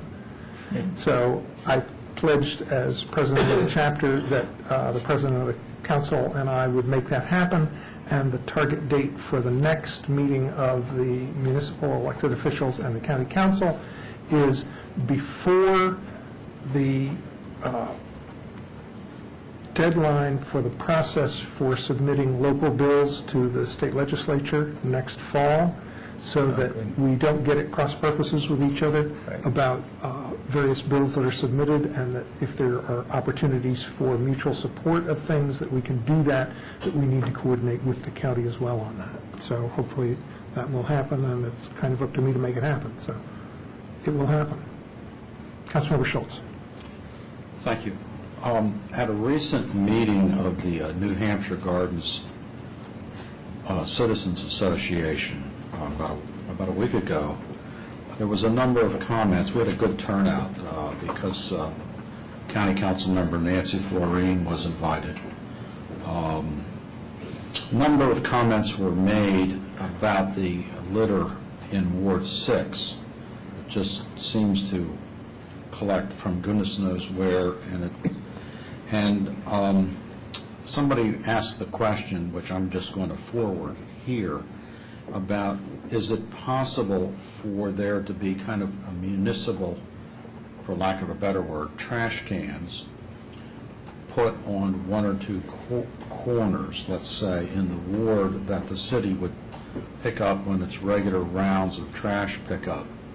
Because I think that there's a number of situations where if you're walking along and there's a trash can, you could pick up stuff and just, as you're casually walking your dog or out for a hike around the neighborhood, or whatever your business, that people would pick up trash if they had some place to put it. But right now, when you're walking along the streets you sort of have to figure out, well, I'm just going to carry it until I get back home, or stuff it in my pocket or something, and that doesn't work for anybody. I don't know whether this is practicable, and so, you have to worry about wind knocking it over, or somebody trying to steal the thing, or whatever. I don't know. Probably I can think of other reasons why it might not work, but I'd like to sort of explore that possibility. Not on every corner by any stretch of the imagination, but maybe on a couple. Thank you. Councilmember Clay? Well, one of my comments is also about trash, interestingly. I was selling the last 3 cases of Girl Scout cookies at the farmer's market this weekend, and I still have 10 boxes left. I think I have 5 tagalongs and 5 creams. But Did you need a license to do that? No. We have wagons, so we were moving. You're a mobile vendor? We were mobile. Oh, there's a yeah. license for that, too? Plus, it's Piper selling the cookies. So if you want to arrest her, we'll be on one of those viral YouTube videos about the police and the lemonade stands and the little kids. And actually, a group of Girl Scouts got ticketed. I can't remember what town. Someone on the West Coast had the nerve to ticket them. It didn't go well. But afterwards, the Girl Scouts got a tour of the police station. From the inside? No. As a cops make friendly with the Girl Scouts that they ticketed in Brighton before. Did they get free Girl Scout cookies? The cops, no, I don't think that they got free Girl Scout tickets after ticketing the Girl Scouts. I'm sure that they had to buy several boxes, probably cases of Girl Scout cookies to make up for it. But the point of this story is actually that while I was down at the farmer's market, I noted that there was a lot of trash overflowing from the trash cans in the area around the farmer's market. And what I noticed was that people were buying things at the farmer's market, which were very good. I bought a chocolate croissant. It was wonderful. And it came with packaging, and once I had eaten the chocolate croissant, I was throwing away the packaging, and I think there were a lot of people buying things there, consuming all the nice products, because now they're not just selling vegetables, they're also selling egg sandwiches and croissants and breads and bottles of fresh pressed apple juice, and then all that trash goes into the trash cans, and there's not enough trash can capacity, and so it overflows. I want to note that we took all of our Girl Scout cookie sales trash home with us. But anyway, I don't know if we could ask the farmer's market to have some trash cans out there for their folks, or some disposable, or put some extra ones out on Saturday night or Sunday morning or something. Anything else? Okay, city manager's comments. Just one brief announcement. Just pleased to announce publicly that our own Jesse Carpenter has been selected as the Clerk of the Year by the Maryland Municipal Clerks Association. And I just thought I would mention some of the criteria for the award. Our extraordinary individual job performance brings innovative ideas to the Clerks Association, demonstrates a commitment to professional development, and demonstrates a commitment to community involvement and positive on-the-job attitude. And obviously all of us on the dais work with Jessie regularly, and I think know firsthand how she exemplifies all of those qualities. So that's all I have tonight. You couldn't have brought us better news. Yes. Legislative update. Oh, that I had such good news.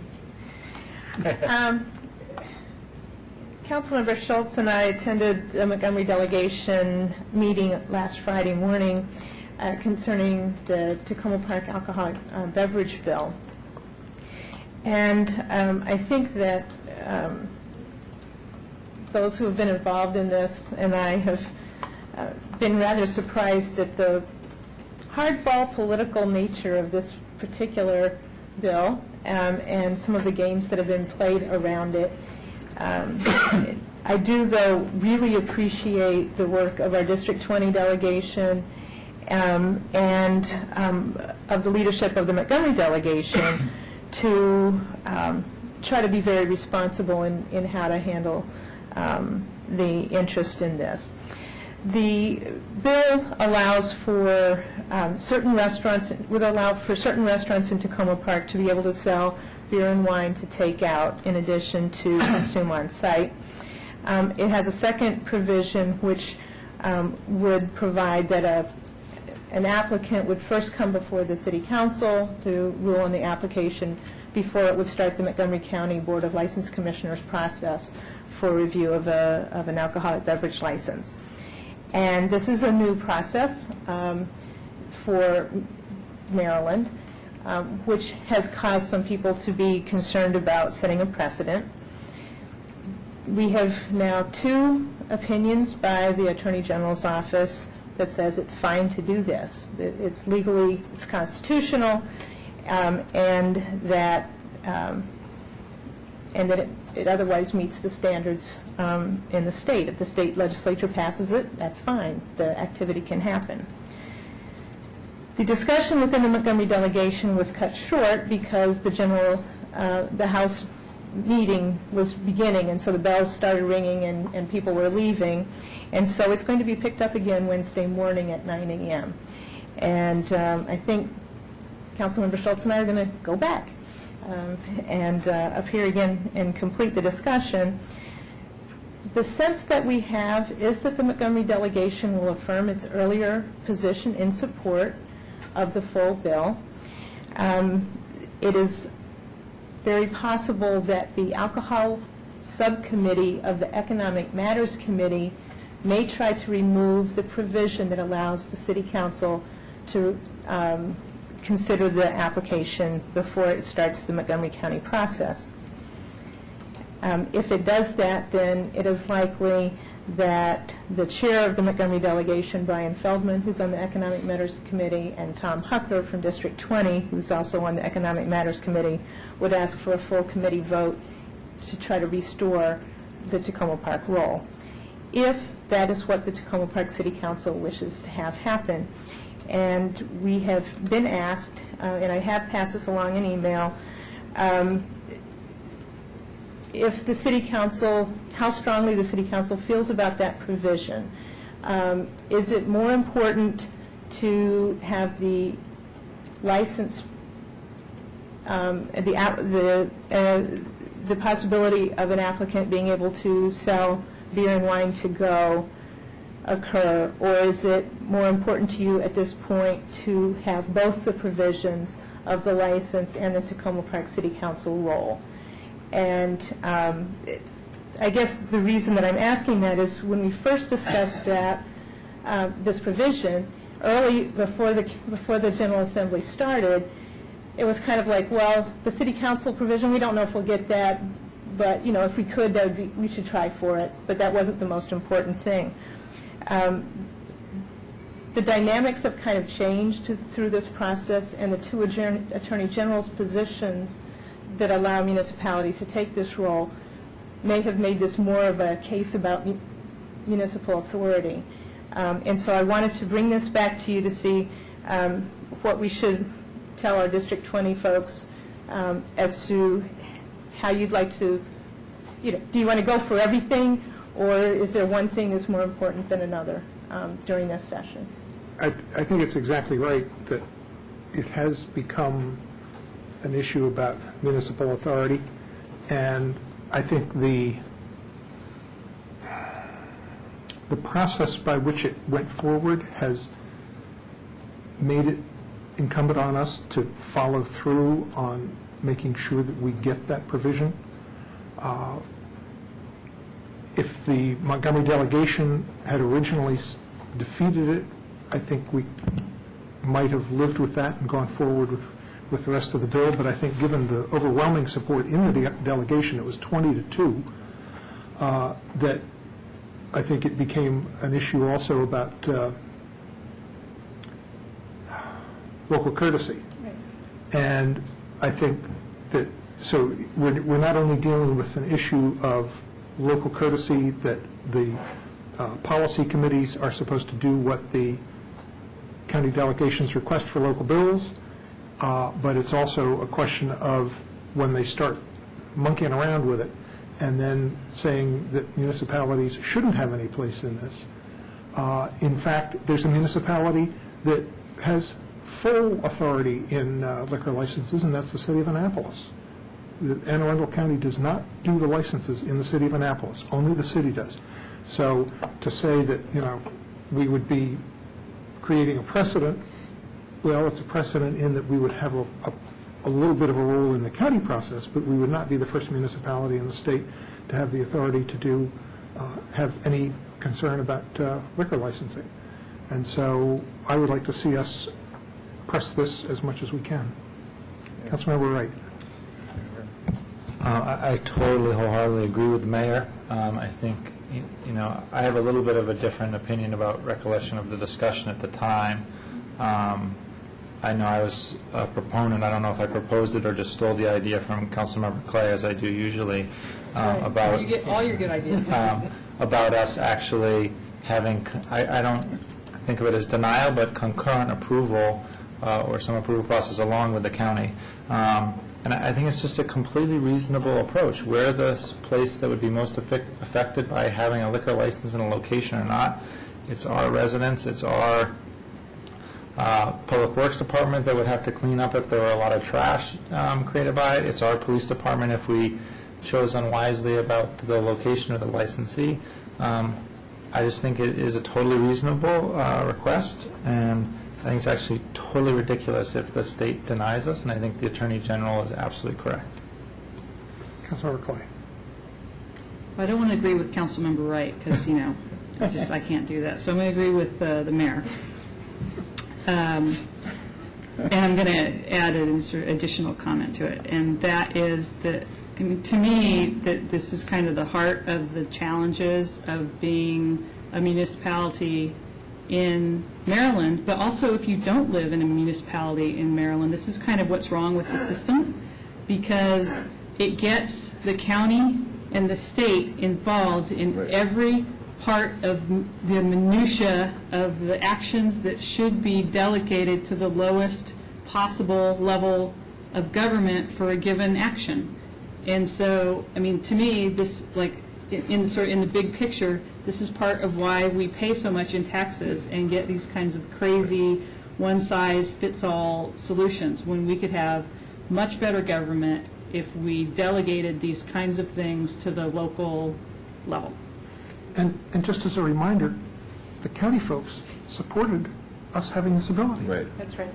Well, So, yes, I agreed with everything that you said in the first part. I agree that it's about municipal authority. I agree that it's about the local courtesy, but in terms of the big picture, it's just really frustrating, because this is what drives such, expensive government. Councilmember Robinson. Let's see, I can't agree with Councilmember Wright, and I certainly can't agree with Councilmember Clay. So you have to agree with me. I can't agree with you either. I can't agree with any of you, but I fully support standing firm and getting the authority to make to take advantage of our on-the-ground expertise. And regardless of whether we win this one or lose, it's nice that it's clarifying the issues to some extent, and I hope that we'll remember that next time around. Hopefully, I'm hopeful that we'll win it. It sounds like we will, but in the same way that now our colleagues, our other municipalities have taken on the tax duplication issue with such an earnest approach, that's good news. And we all have to step up at the state level and take it all very seriously as well, that we can do things better in some instances. So I fully support that. Councilmember Schultz. Yeah, I'd just like to add an additional aspect to the case, which I support with everybody else here, is that it's hard to understand. The Board of Liquor License Commissioners came out in a letter raising a letter to the Montgomery County delegation, raising 4 or 5 different points that they thought was going to present a problem for them if the city got this, was enabled to have this authority. And the more I've read that letter and the more I've thought about it over the last 4 days, the more absurd the whole thing seems, because frankly, instead of there being worried that somehow or another we're going to cut into their authority and their responsibility to, quote, to regulate. They should be grateful, I should think, and encouraging us to do just that. And that is to take on and share some of the responsibility for screening preliminarily possible licenses requests that would go to the liquor board, because we can actually make their job easier. I mean, we work together with the city council and the police. It's a very common sort of thing with the park, with managing or policing our parks. Also in the area of zoning and land use decisions and sector plan, it's a very common process daily for the city and the county staff to work virtually hand in hand to work on problems and solve them. But why all of a sudden when it comes to liquor licenses, it's seen as an impingement on their responsibilities? So I think that they've got it completely backwards. And they're worried about a precedent. I think this is a precedent that they should actually say, hey, it's long overdue.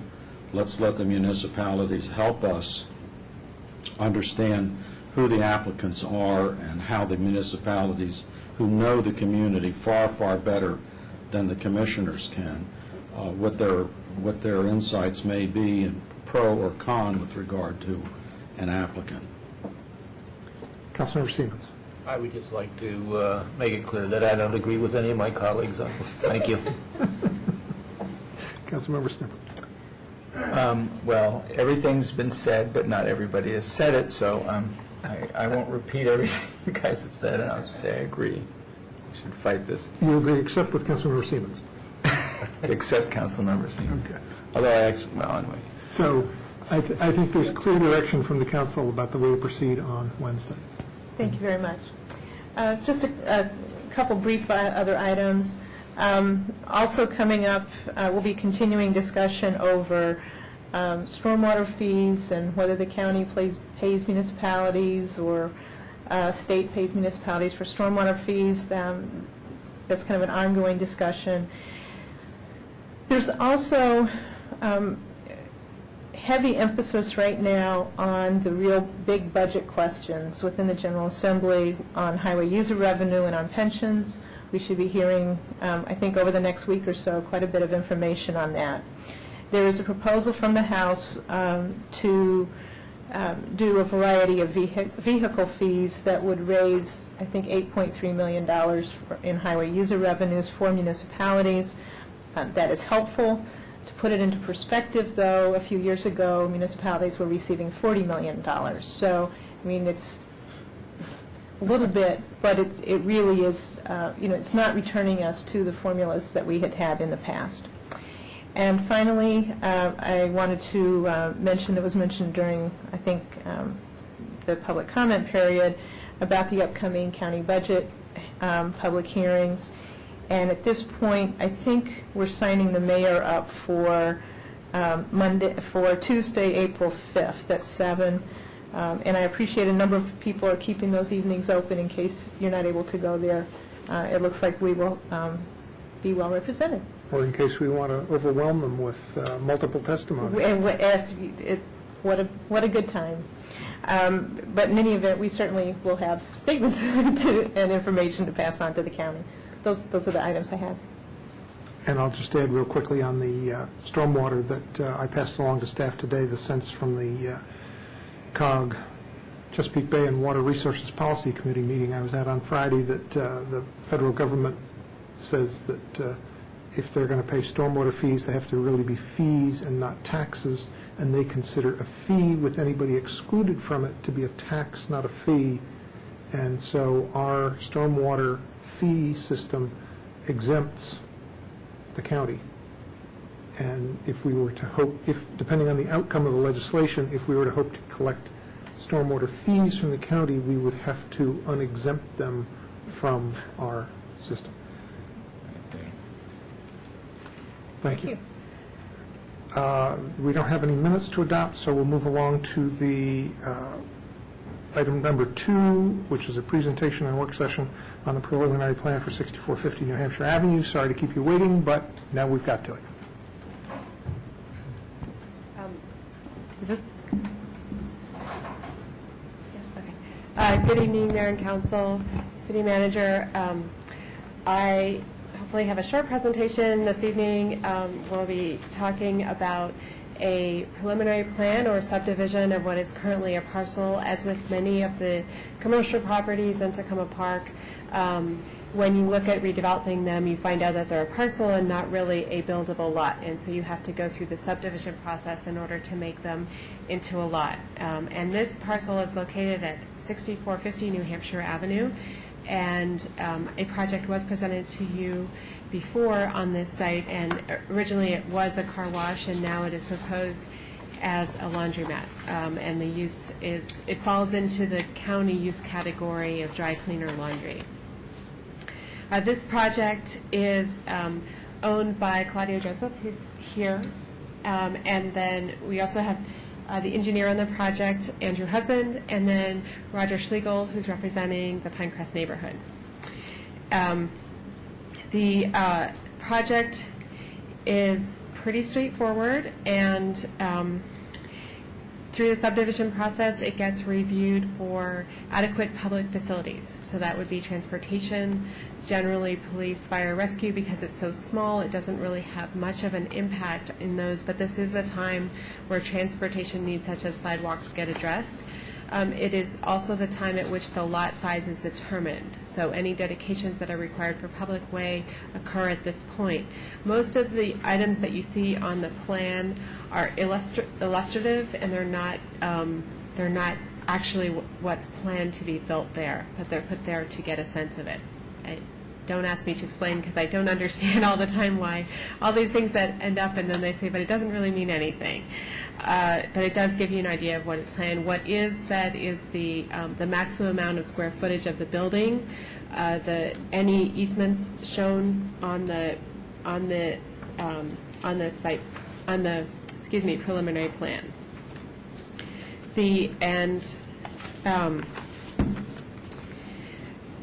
This project has been discussed by the Pinecrest neighborhood, and I'd like to have Roger Schlegel say a few words, and then I'll go through a proposed resolution that's attached, and then we're here for your questions or comments. Okay, thanks. Thank you.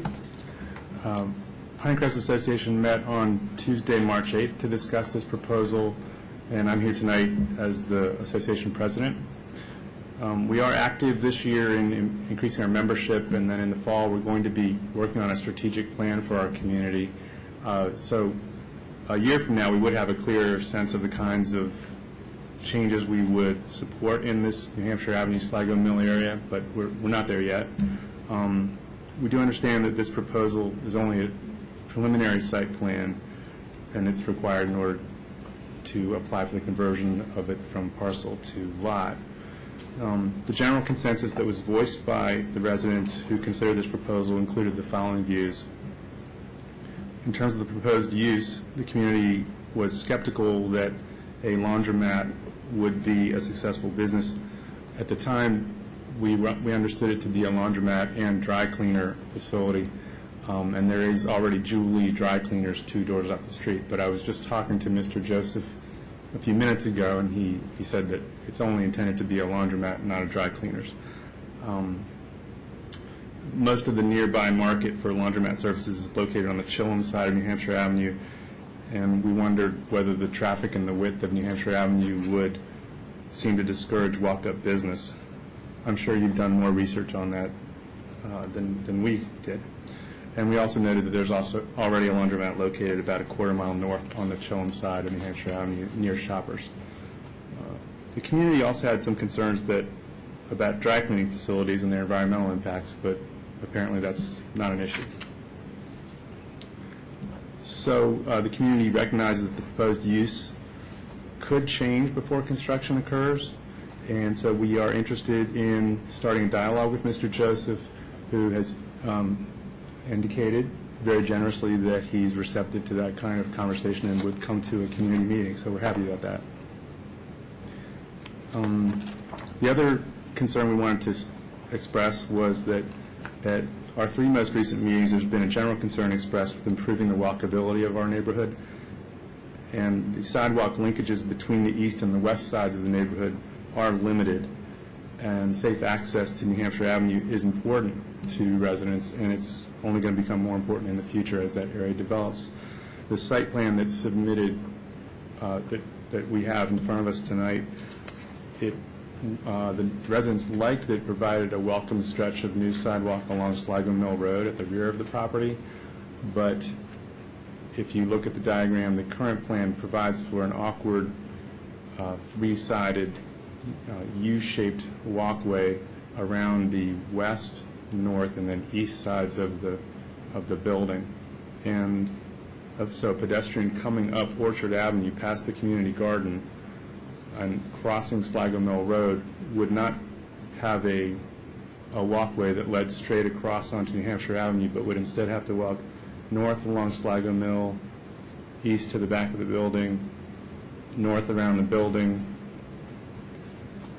across the top of the building, and then back down to get over to New Hampshire, which is awkward and discourages pedestrian access to the avenue. So to improve the convenience and increase the feeling of safety for pedestrians, we think it would make sense for the walkway to go straight across the south side of the building, which currently is shown as backing up directly to the south edge of the parcel to be converted to a lot. And to the south of that, the lot at the top of Orchard Avenue is still vacant, but we don't have any guarantee of how that might be developed in the future, whether it would be an Orchard Avenue extension or whether it would be developed as a building. Either way, we'd like the city or the county to help Mr. Joseph get an easement now for the construction of a direct line sidewalk connection along the south edge of his property, maybe partly on his property, but maybe partly using an easement on the adjoining parcel just behind his building on the south side. Or else to ask Mr. Joseph to revise the site plan to provide for such a straight pathway. We don't have any other objection to the proposed landscaping of the property. We don't have objections to the proposal to build a 2-story structure, or certainly no objection to Mr. Joseph's desire to see a reasonable return on his investment. And we would just like to ask the city to help us engage in conversation with him in the future to identify other potential uses, either interim or permanent, that could provide greater convenience to Pinecrest and adjacent neighborhoods in the city, as well as in Lamond Riggs and in Chilham across the road. Such uses could include not only the business housed in the building, but also the potential use of its roof for cooperative solar installations, perhaps. And the engineer, Mr. Husbands, told me on the phone that that was a possibility, which was exciting. And we're assuming the regulatory hurdles for that will soon be overcome. And on one side note, we just wanted to point out that the vacant property to the south, which is between this parcel and the gas station, has some trees on it that have recently been cut down. And I never saw a tree ordinance application for that. So I'm concerned that someone is preparing to do things and trying to make it easy ahead of time to do that. Also, there are some code enforcement issues there with a lot of broken glass and trash that make it dangerous for kids to walk through there. So we're grateful for the opportunity to present our views on this proposal tonight. Thank you. Thanks.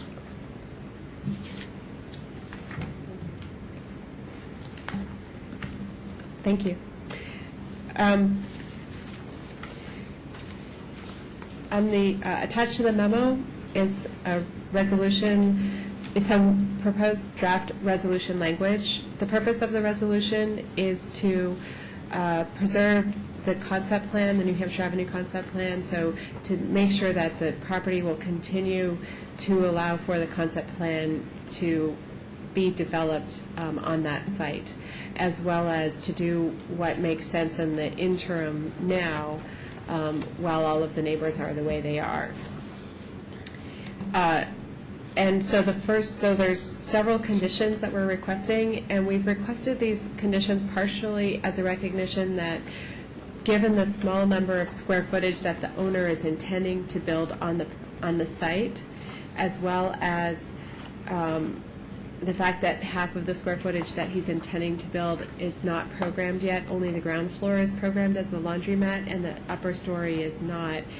So that if for any reason, let's say the property changes hands, or Mr. Joseph changes his mind, and this does not go through a site plan process, we wanted to make sure that there is language also in here that protects the desire of the neighborhood, for example, for a straight path that goes through the site, as well as puts the building on the place that is in conformance with the master plan, which normally would not be reviewed at this level, at the preliminary plan level, but we're requesting, the suggestion is to request that the planning board condition the subdivision on these types of things. So these are the conditions that are recommended for approval. That the public utility easement, which is 10 feet past the right-of-way, because there's that easement there, in the future, someone would have to negotiate with the public utility to remove that easement if you wanted to build a building next to the sidewalk. So as we've done with other properties in Tacoma Park, we're requesting that that utility easement be shared with the public improvement area or the sidewalk area. We're requesting that any new building be required to be built parallel to the right-of-way and not exceed more than a foot past where the sidewalk public right-of-way would be in the future. We're requesting that no parking or driveways be between the building and the curb. So they can be beside the building, just not in front of it. We're requesting a sidewalk of 5 feet that directly connects between New Hampshire Avenue and Sligo Mill Road, and that's something that the Pinecrest neighborhood especially feels very strongly about. And it's also conforms to the desire lines, which are the footpaths that have been worn into the area, as well as the master plan for Tacoma Park, the 2000 master plan that's been adopted by the county that recommends a pedestrian access between the Sligo Mill Road, between Sligo Mill Road and New Hampshire Avenue. And then the last two essentially confirm what's pretty much what's on the preliminary plan, which is having a sidewalk along Sligo Mill Road and a sidewalk along New Hampshire Avenue, and having a planting area between the curb and the sidewalk. And then the last one, which is no vehicular access from Sligo Mill Road, and that's also currently on the preliminary plan. I'd like to get clarification on two of these before we comment on them. On number 2, that the building be built on a line parallel to the edge, does that mean the whole building swings around, or does that mean the front of the building just goes at an oblique angle to parallel the road? It's at an oblique angle parallel to the road. Okay. And then the next one, no parking or drive aisles basically in front of the building. Right. So there would or would not be a curb cut and an ability for cars to drive in off New Hampshire? There would be a curb cut because it would be beside the building. Oh. It's to the side of the building. And there would still be room to get past the building because the front point of the building wouldn't necessarily swing over into that area. Right. It would just... It would, the building, maybe I misunderstood it. No, I got it. Okay. I just wanted to make sure because it started to look like you weren't going to be able to get in the front, you weren't going to be able to get past the building. No, we understand that people will still be driving to the laundromat. Okay. Councilmember Robinson. I'm still a little confused. This oblique business in parallel, is the plan that we've got here, does that show a parallel side, or does that mean that the building would have to swivel a little bit? No, the building doesn't swivel, only the front wall changes to go parallel with the street. I see. So you'd have not a 90-degree angle at that one, on that one corner, regardless of what was going on farther down the lot. Right. And as regards the sidewalk, if it was a straight-through sidewalk, it seems to me that you have to have a sidewalk going around.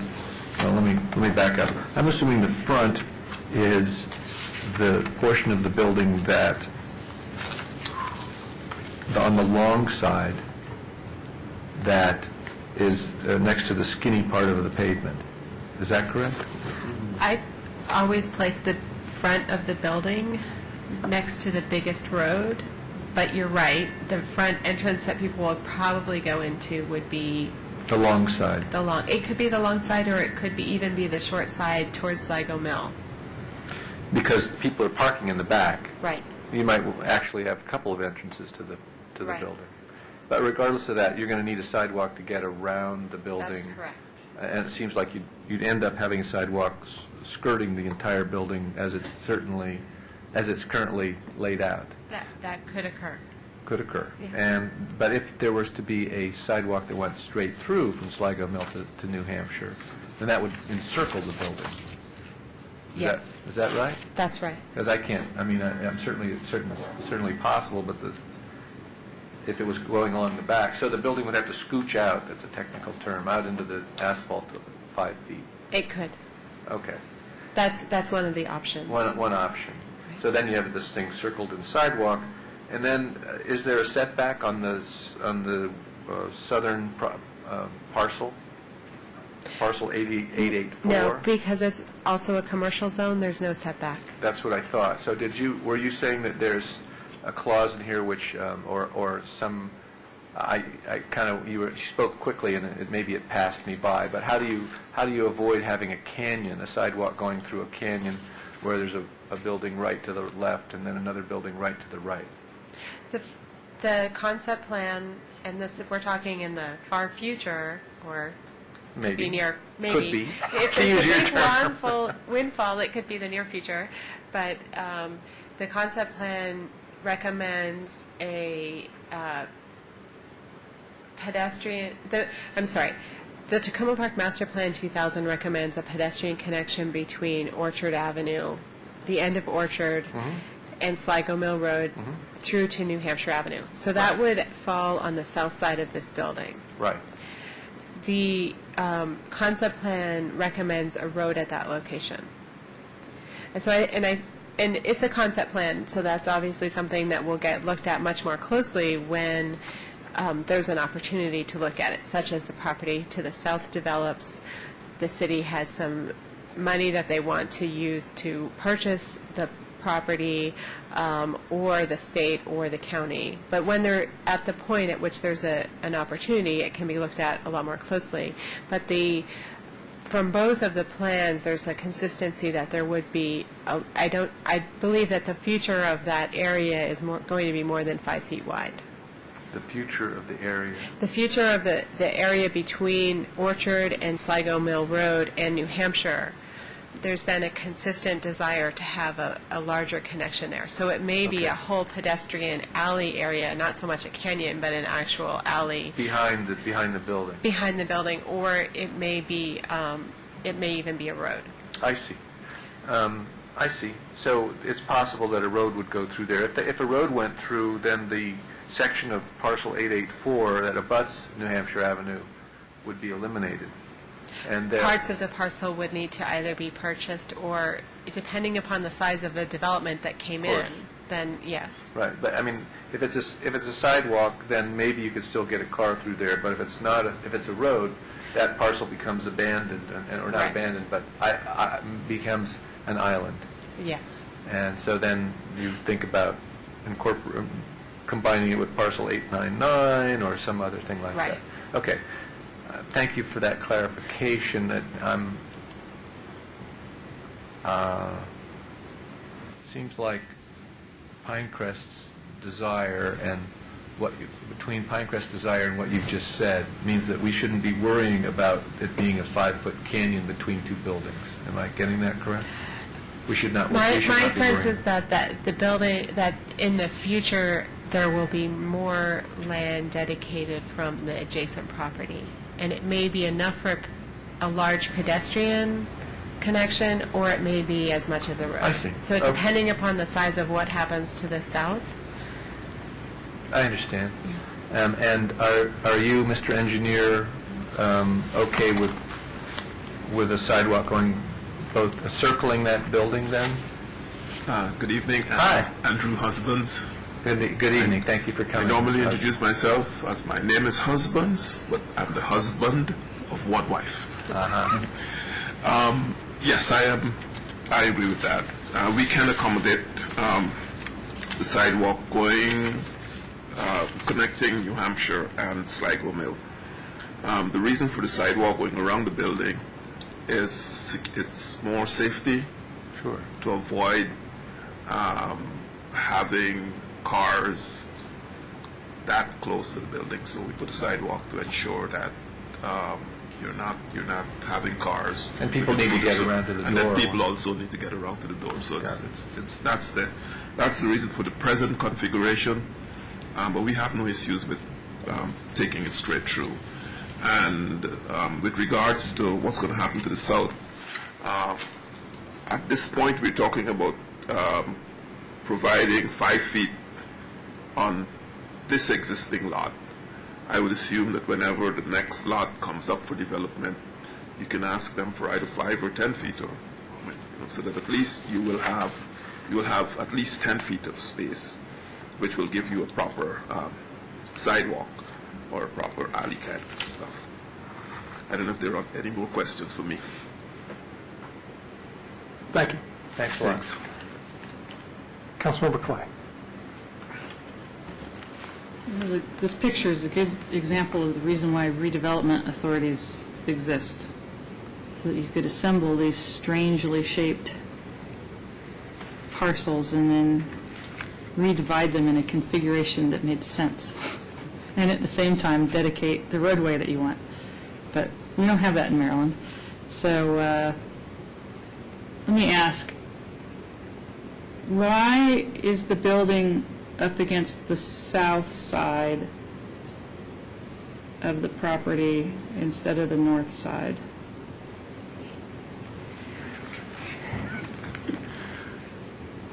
Again, Mr. Husbands, because to facilitate the stormwater management, that section of the property, the geotechnical report allowed us to do the kind of stormwater management systems that we are that are being proposed. And then secondly, at that time, the building to the north of the existing of the proposed development, when we started, it was occupied by somebody, and we felt that it would have been better for us to have put a separation between the existing building and the new one. So that there are two reasons. One, it has to do with stormwater management, and two, just for the sake of trying to put some space between this building and the other one. Well, the reason why I ask that is because, I mean, it's funny that we both want a road or a extended pedestrian walkway to go through there, but we don't want any access back onto Sligo Mill Road from the property. Those two things seem to be incongruent to me. But also, when you look at the ley lines for where a road would go through, if you put a road there, it would make more sense to have the building be pushed to the north side of the lot and maybe even have like angled parking all across the front. But in any case, how wide is the lot? 61 feet. 61 feet? And how wide is the building? Can I get the largest scope?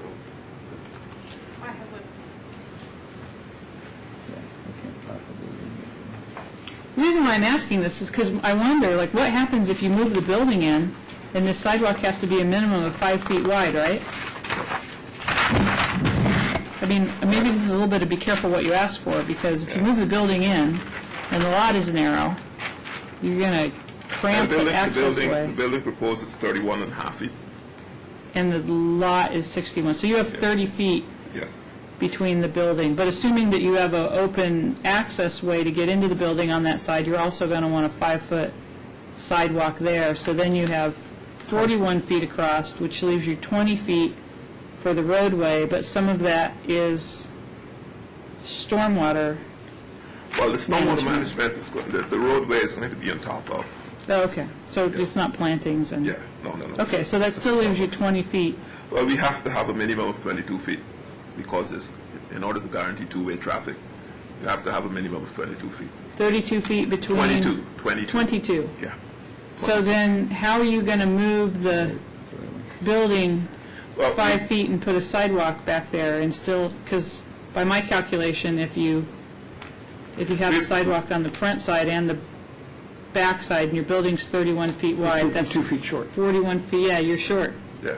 We may have to do something with the width of the building, but, this is concept. Right. And if the sidewalk, if a 5-foot sidewalk is what is necessary for us to get it done, we would prefer to put the sidewalk on that side. Okay. I would just be concerned that, depending on what happens on the other property, you could end up with a 5-foot wide sidewalk in a canyon if somebody decided that was the appropriate place to put their side of the building.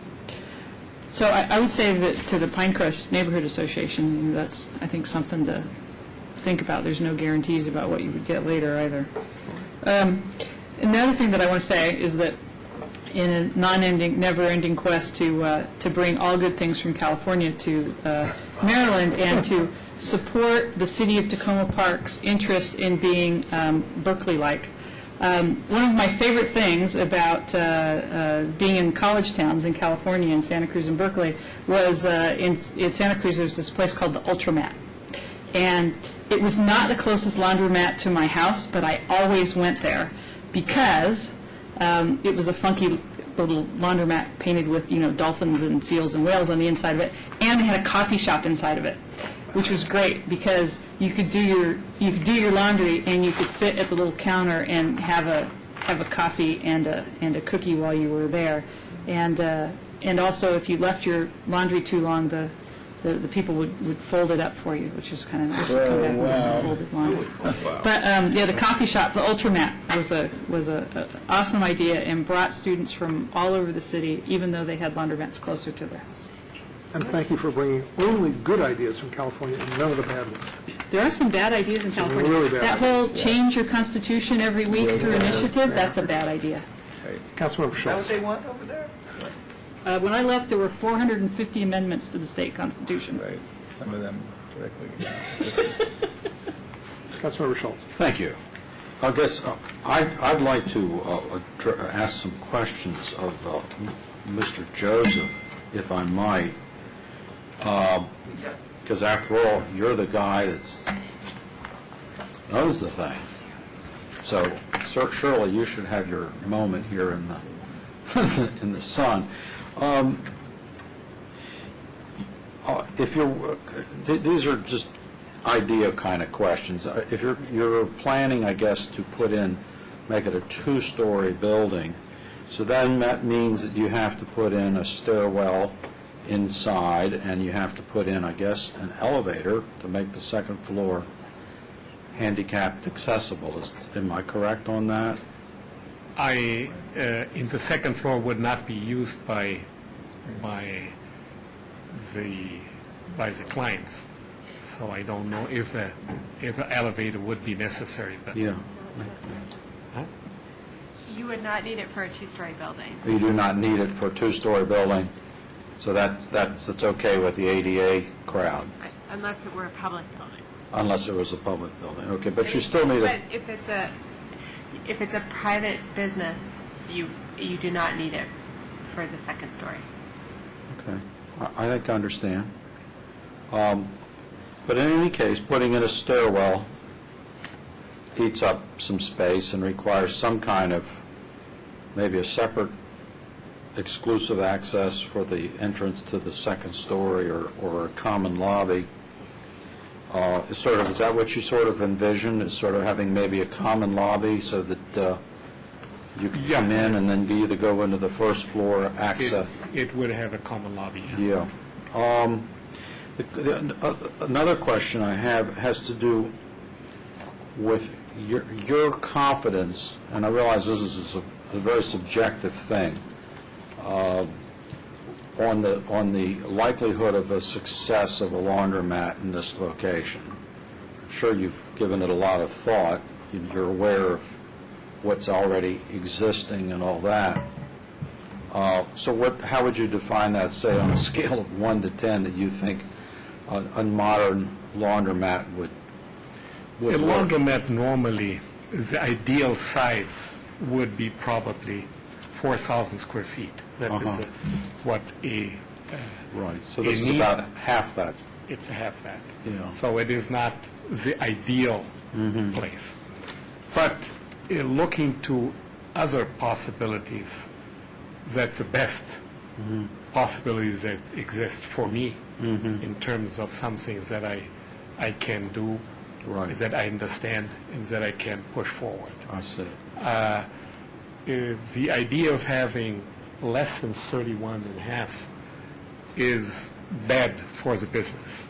It needs to be, the front needs to be large. The larger the front, the best it is for the business. Right. My feeling is I would like to discuss with the neighbors, which I have had contact before, to see if they can release 5 feet so that the whole pathway would go along on the back of the building. Right. So instead of having pushing the building to the parking, to the driveway, it would be maintained where it is, and discuss it with the people there to let a area be built there where there would be a pathway of 5 feet wide. That has 2 advantages. Not all the people that come through that particular area are exactly the people that are very likable.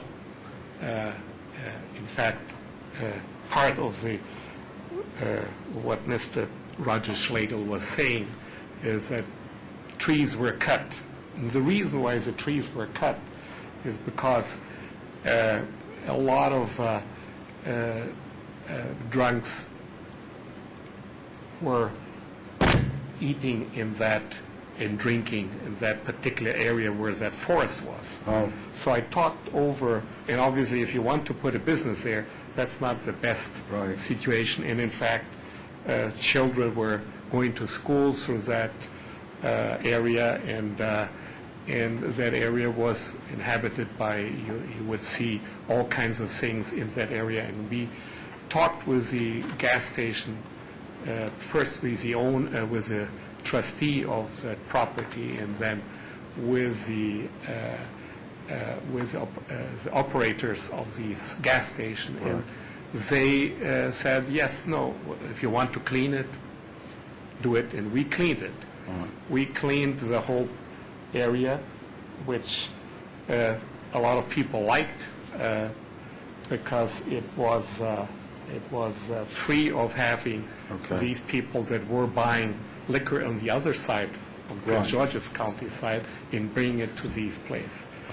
So we cut the trees. We cut only trees that were or dead or that were already in very poor condition. Some of them that were exactly where a pathway could be built on the back of the building. That were these couple of trees that you probably see it immediately there that that were in very bad condition.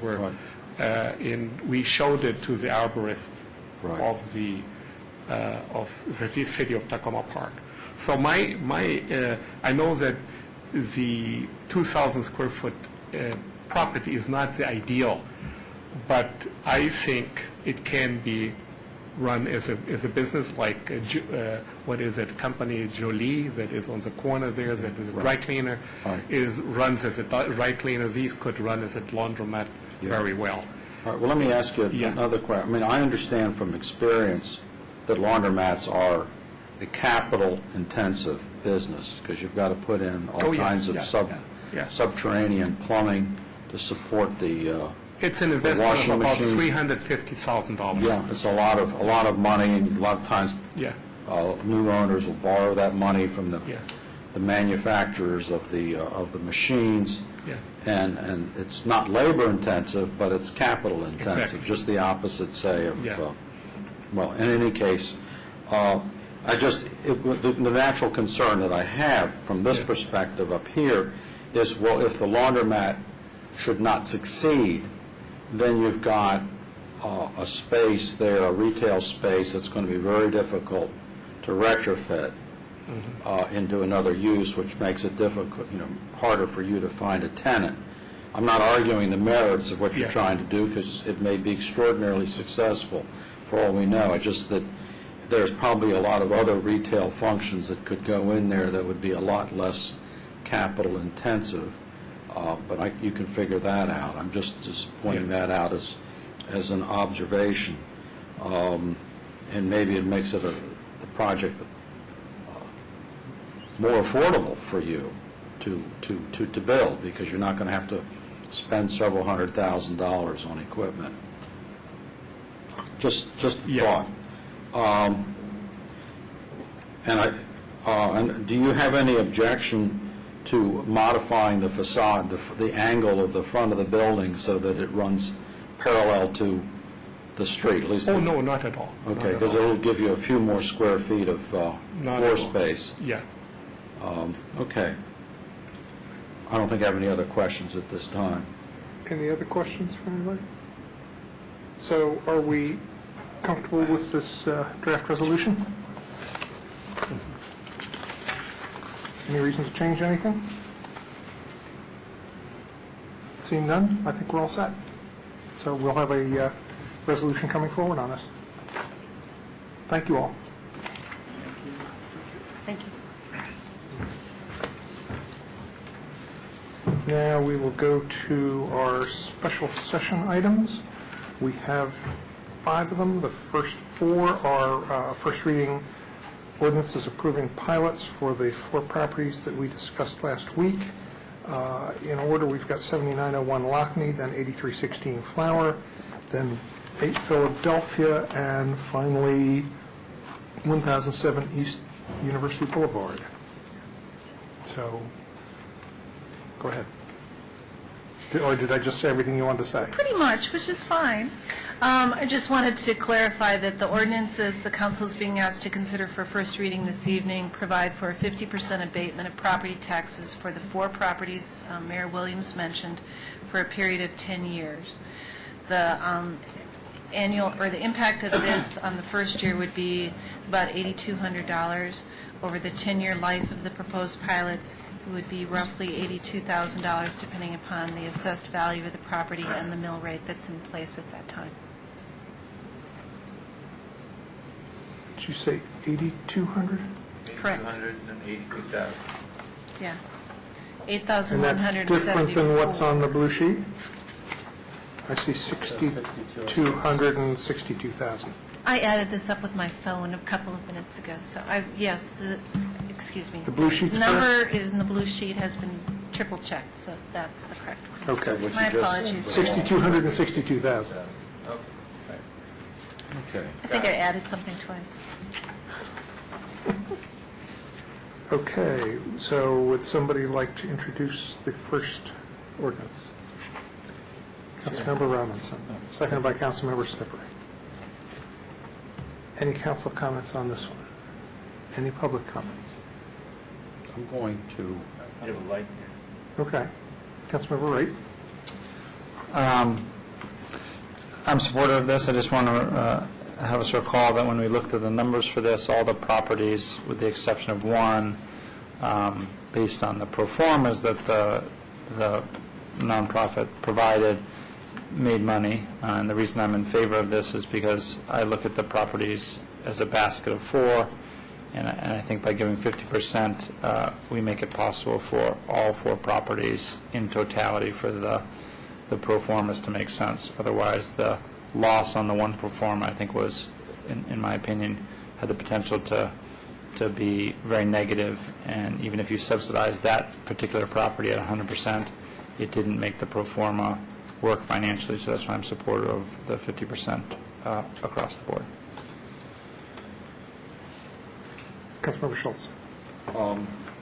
Based on those pro formas, the Flower Avenue one was the only one that showed that it would operate at a loss, and so therefore I'm going to be voting only in favor of the one for Flower Avenue and opposed to the ones on the other three, which on a pro forma basis showed that they would make money. And I think we need to keep them separate because I believe that the coalition probably has other resources to make up the difference on that sort of thing. So I just think it's important for us to conserve our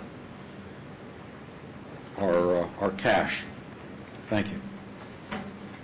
Any other council comments? Any public comments? Oh. Councilmember Snipper. We discussed this extensively the last time. I'm going to support this. Councilmember Clay. This is actually some of the hardest housing to fund, and I think is a good example of the upside downness of our state, where they want to talk to us about the liquor laws, but they don't have the money to fund the housing for formerly homeless people. This is 16 units. I think it's the only 16 units of this kind of housing in a community that has 6,000 units of housing.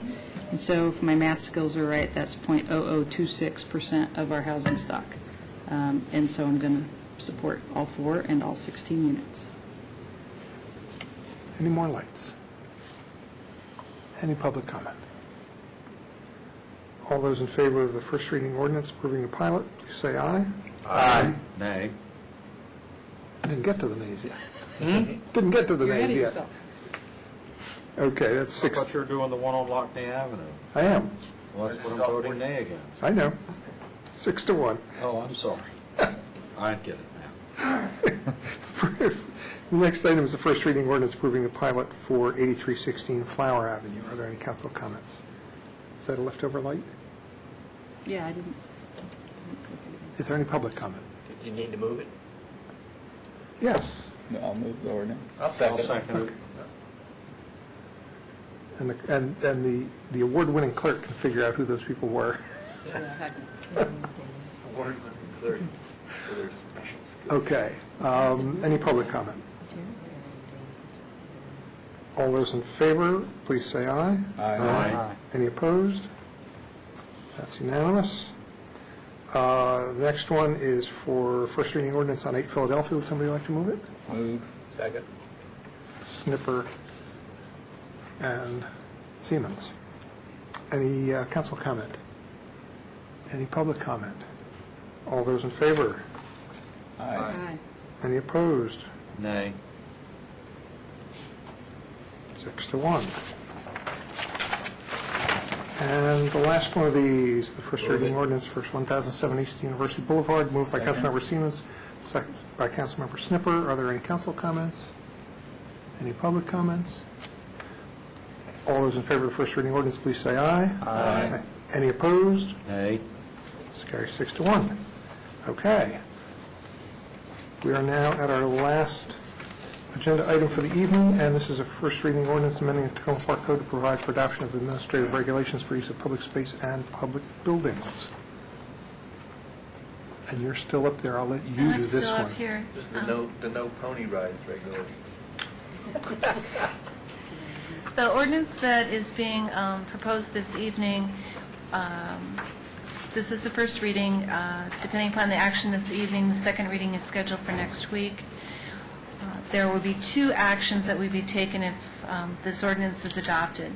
The first section of the ordinance, which renames the chapter to public space and public buildings and allows for the adoption of regulations, administrative regulations for the use of the properties that are impacted by this, would go into effect immediately upon adoption of the ordinance. The second section, which is on page 2 of the attached ordinance, would go into effect once the regulations had been formally finalized and published in the Tacoma Park newsletter.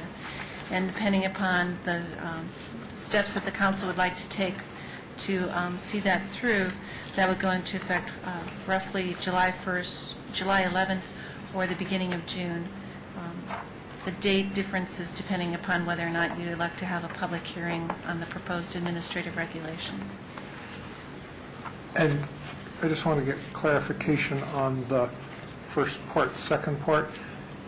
Doing this would leave, for the moment, the situation the way it is, where we are proceeding under kind of temporary regulations for use of this room in particular? Correct. Okay. Somebody want to move this? Do I hear a second? Second. Okay, moved by Councilmember Snibbert, seconded by Councilmember Schultz. I just want to say first that in thinking about this, I know that there were concerns the last time we talked about this, and I think there are still concerns, and I think they're valid, about how moving them to the administrative regulations will keep the council involved in having a say in this process, while at the same time, we don't want to keep it in the code and have it be the in many ways burdensome aspect of having to change the code every year just to change a fairly simple regulation, just like we move the parking meters out of the code into an administrative regulation.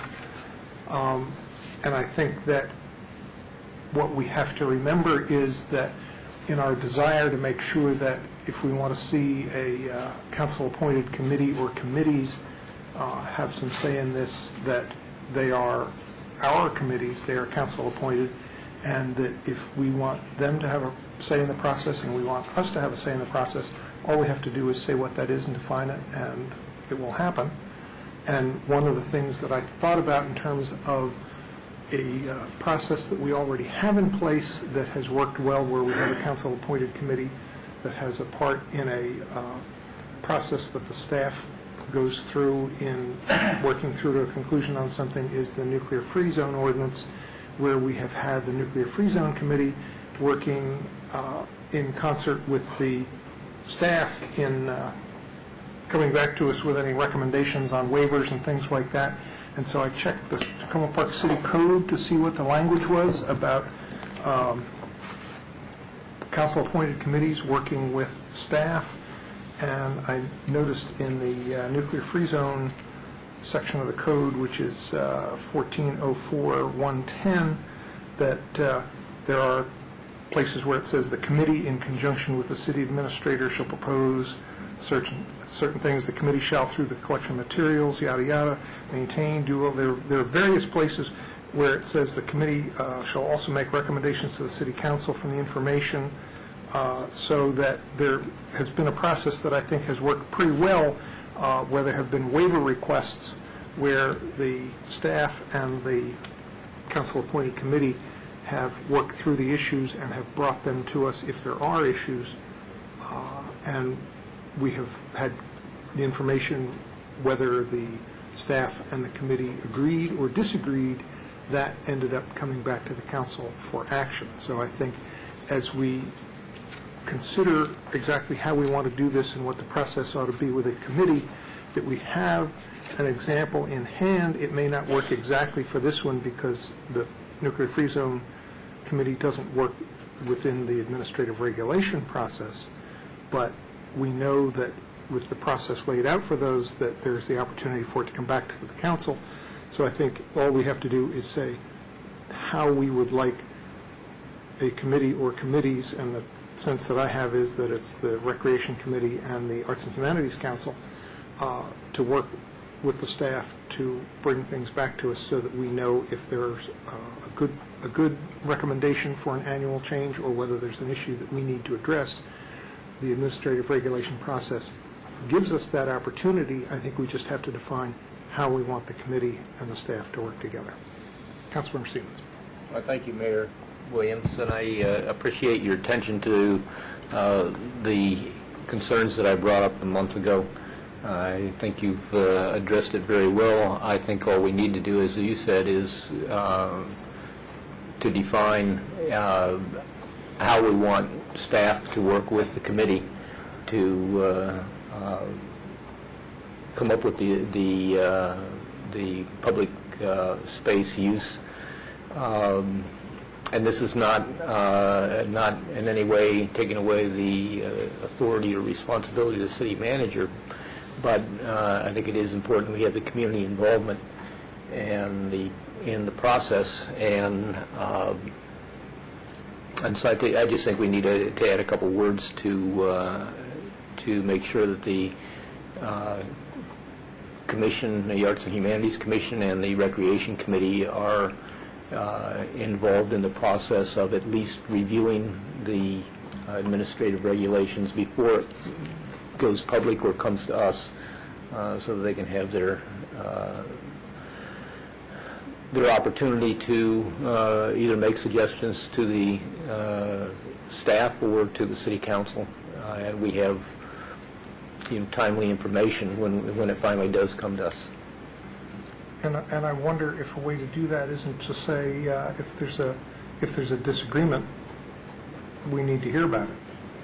Yeah, I'm not so worried about us hearing about disagreements. I think this chamber's frequently is used to let us know when there's a disagreement about something. It's really to make sure the commission and the committee are involved in the process in a timely manner, so that the regulation doesn't come to the council without having that community input, and that's kind of the basic step that I wanted to include in the actions that we take tonight. Do you have any language that you'd like to put in? I don't. I wish I was a language lawyer so I could write policy. I really depend on my colleagues, and also I had talked to the city manager via email about this. I don't know if you had a recommendation, Barb.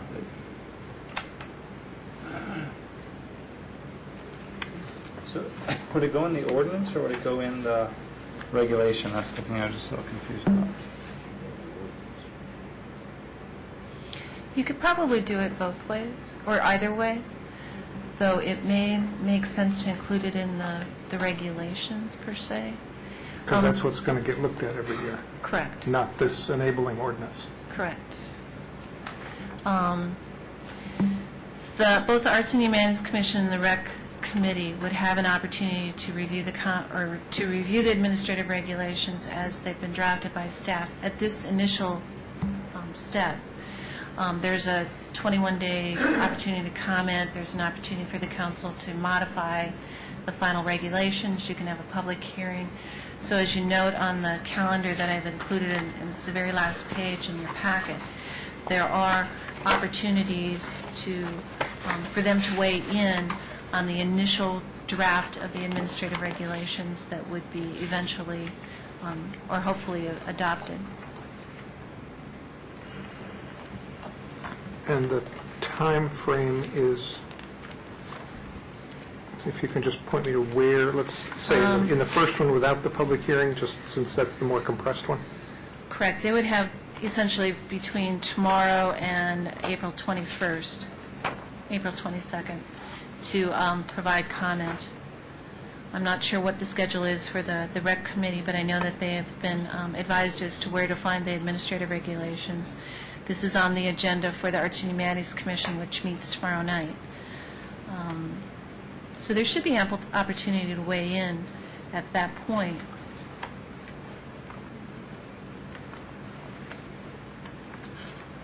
And I guess the concern is if they've weighed in and they have concerns, then that might then kick it to the second schedule, which is the public hearing, because then it would... Not necessarily. It would depend on whether or not the council elected to call a public hearing. If there was... But if they had the concerns, they would need to let us know so that we would call a public hearing. We would package, for lack of a better word, their comments or feedback from the proposed administrative regulations. Those would go to the city clerk and in turn be forwarded over to the city council for consideration, so that you could take action to either modify the regulations or elect to call a public hearing.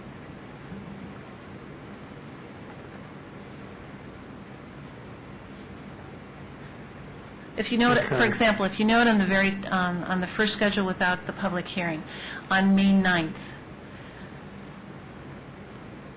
that gives you an indication that the council could, through formal action with the resolution, modify whatever administrative regulations are proposed at that point in time.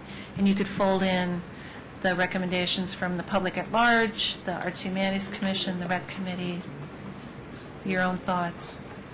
I wonder if we're not making this too late in the process, so it seems like we would want the commission and the committee involved earlier so that it doesn't try to get compressed if in fact there were some suggestions or recommendations from the commission that staff wanted to consider and revise the proposal.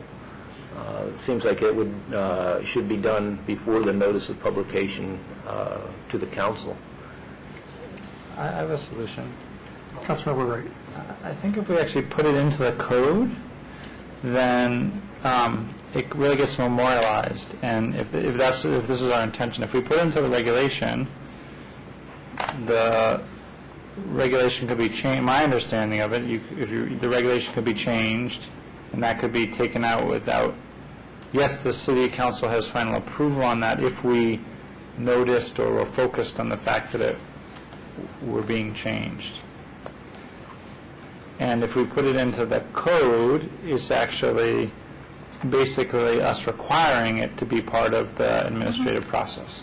So I would propose that the language say something like in this first section, the city manager of his or her designee in consultation with the Recreation Committee and Arts and Humanities Commission may by regulation establish fees, schedules, permits, blah, blah, blah, all the way down, to that period. Then it says, if the city manager and the Arts and Humanities, the Recreation Committee and Arts and Humanities Commission disagree with the city manager on fees, schedules, permits, procedures, rules, schedules, all those things above, this matter will be brought to the city council for resolution.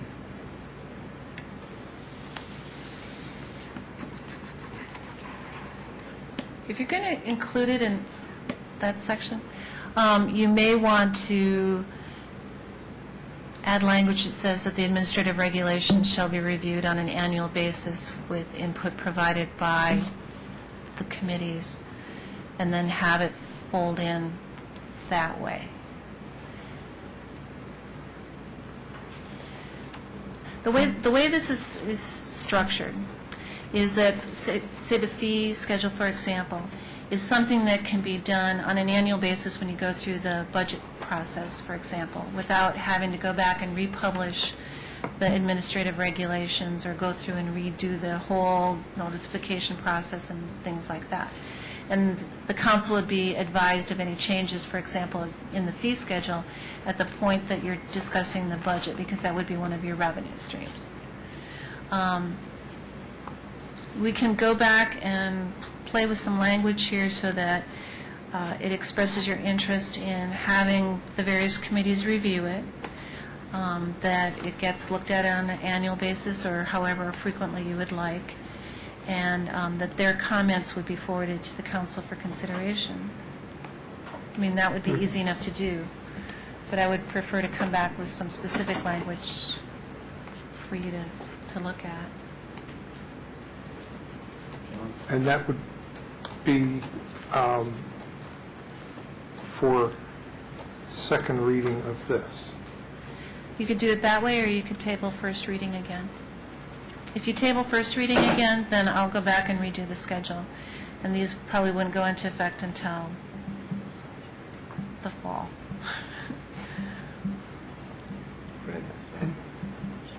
Councilmember Schultz. I may be missing something here, so bear with me. But the idea underlying making this an administrative process rather than a code issue is to provide, among other things, flexibility so that administrative regulations can be changed when it's necessary and a good idea to change them. And so that the council itself doesn't have to get bogged down in all kinds of machinations like we see here on the last page of this agenda item. It seems to me that if we're going to all this trouble, we might as well just codify the whole thing, because we're going to be locking in all these administrative steps. I want the Recreation Committee, or I think what we want is to have the Recreation Committee and the Arts and Humanities Commission to work with staff and be available to staff 365 days a year, such that when it becomes, either it emanates from one of the committees or it emanates from the city manager's office or the recreation department, that something needs to change to accommodate, I don't know, whatever, that the whole process can move forward in a fairly reasonable sort of way, and rather than having it tightly structured like we're doing here. Because this is sort of like talking about something very, the schedule here is that we were adopting laws rather than just, changing a fee or the hours or making some exception that we had never thought of before, which is supposedly an administrative process, not something that involves the whole council. I just sort of feel like we're beating this thing with a sledgehammer when a little ball-peen hammer might work just as well. And can't we just, and as I said at the beginning, I may be missing something here, say that, that administrative regulations are to be drafted by staff with the consultation with these two committees, and require that consultation take place, with the presumption that that consultation will lead to, most of the time, a concurrence between the parties involved, so that the administration regulations get changed without having to bother the city council at all. Because if it's going to have to bother the city council, then we're right back where we started from. And I can see where occasionally there might be a big disagreement where the Recreation Committee wants X and the staff feel Y, it should be Y. And that's fine, but I just as a rule, we just need to, I think we're trying to delegate something so that it just can be flexible. And is that, does anybody disagree with me on that? And my sense was that the best way to delegate it yet still have the option to hear about in a timely fashion a disagreement was to say, okay, set it up this way, and if it all goes smoothly and they consult, fine, we just keep going. If there's a disagreement that's substantive that they can't deal with, it comes to us. Yeah, that's fine. And then the only question at this point is just how do you codify it to require that collaboration and cooperation? And remembering that right now, just to make sure I'm not getting twisted up and confused in this, what we are doing now is still dealing with changing the code so that it goes to administrative regulations, so that what we're talking about now for this process is a code process. Correct. But once we get to the administrative reg process, it's not what's laid out on the back page. Okay. Yes, Yeah, the back but page is the administrative regulation process. So- That's the schedule that we must follow based on a different code.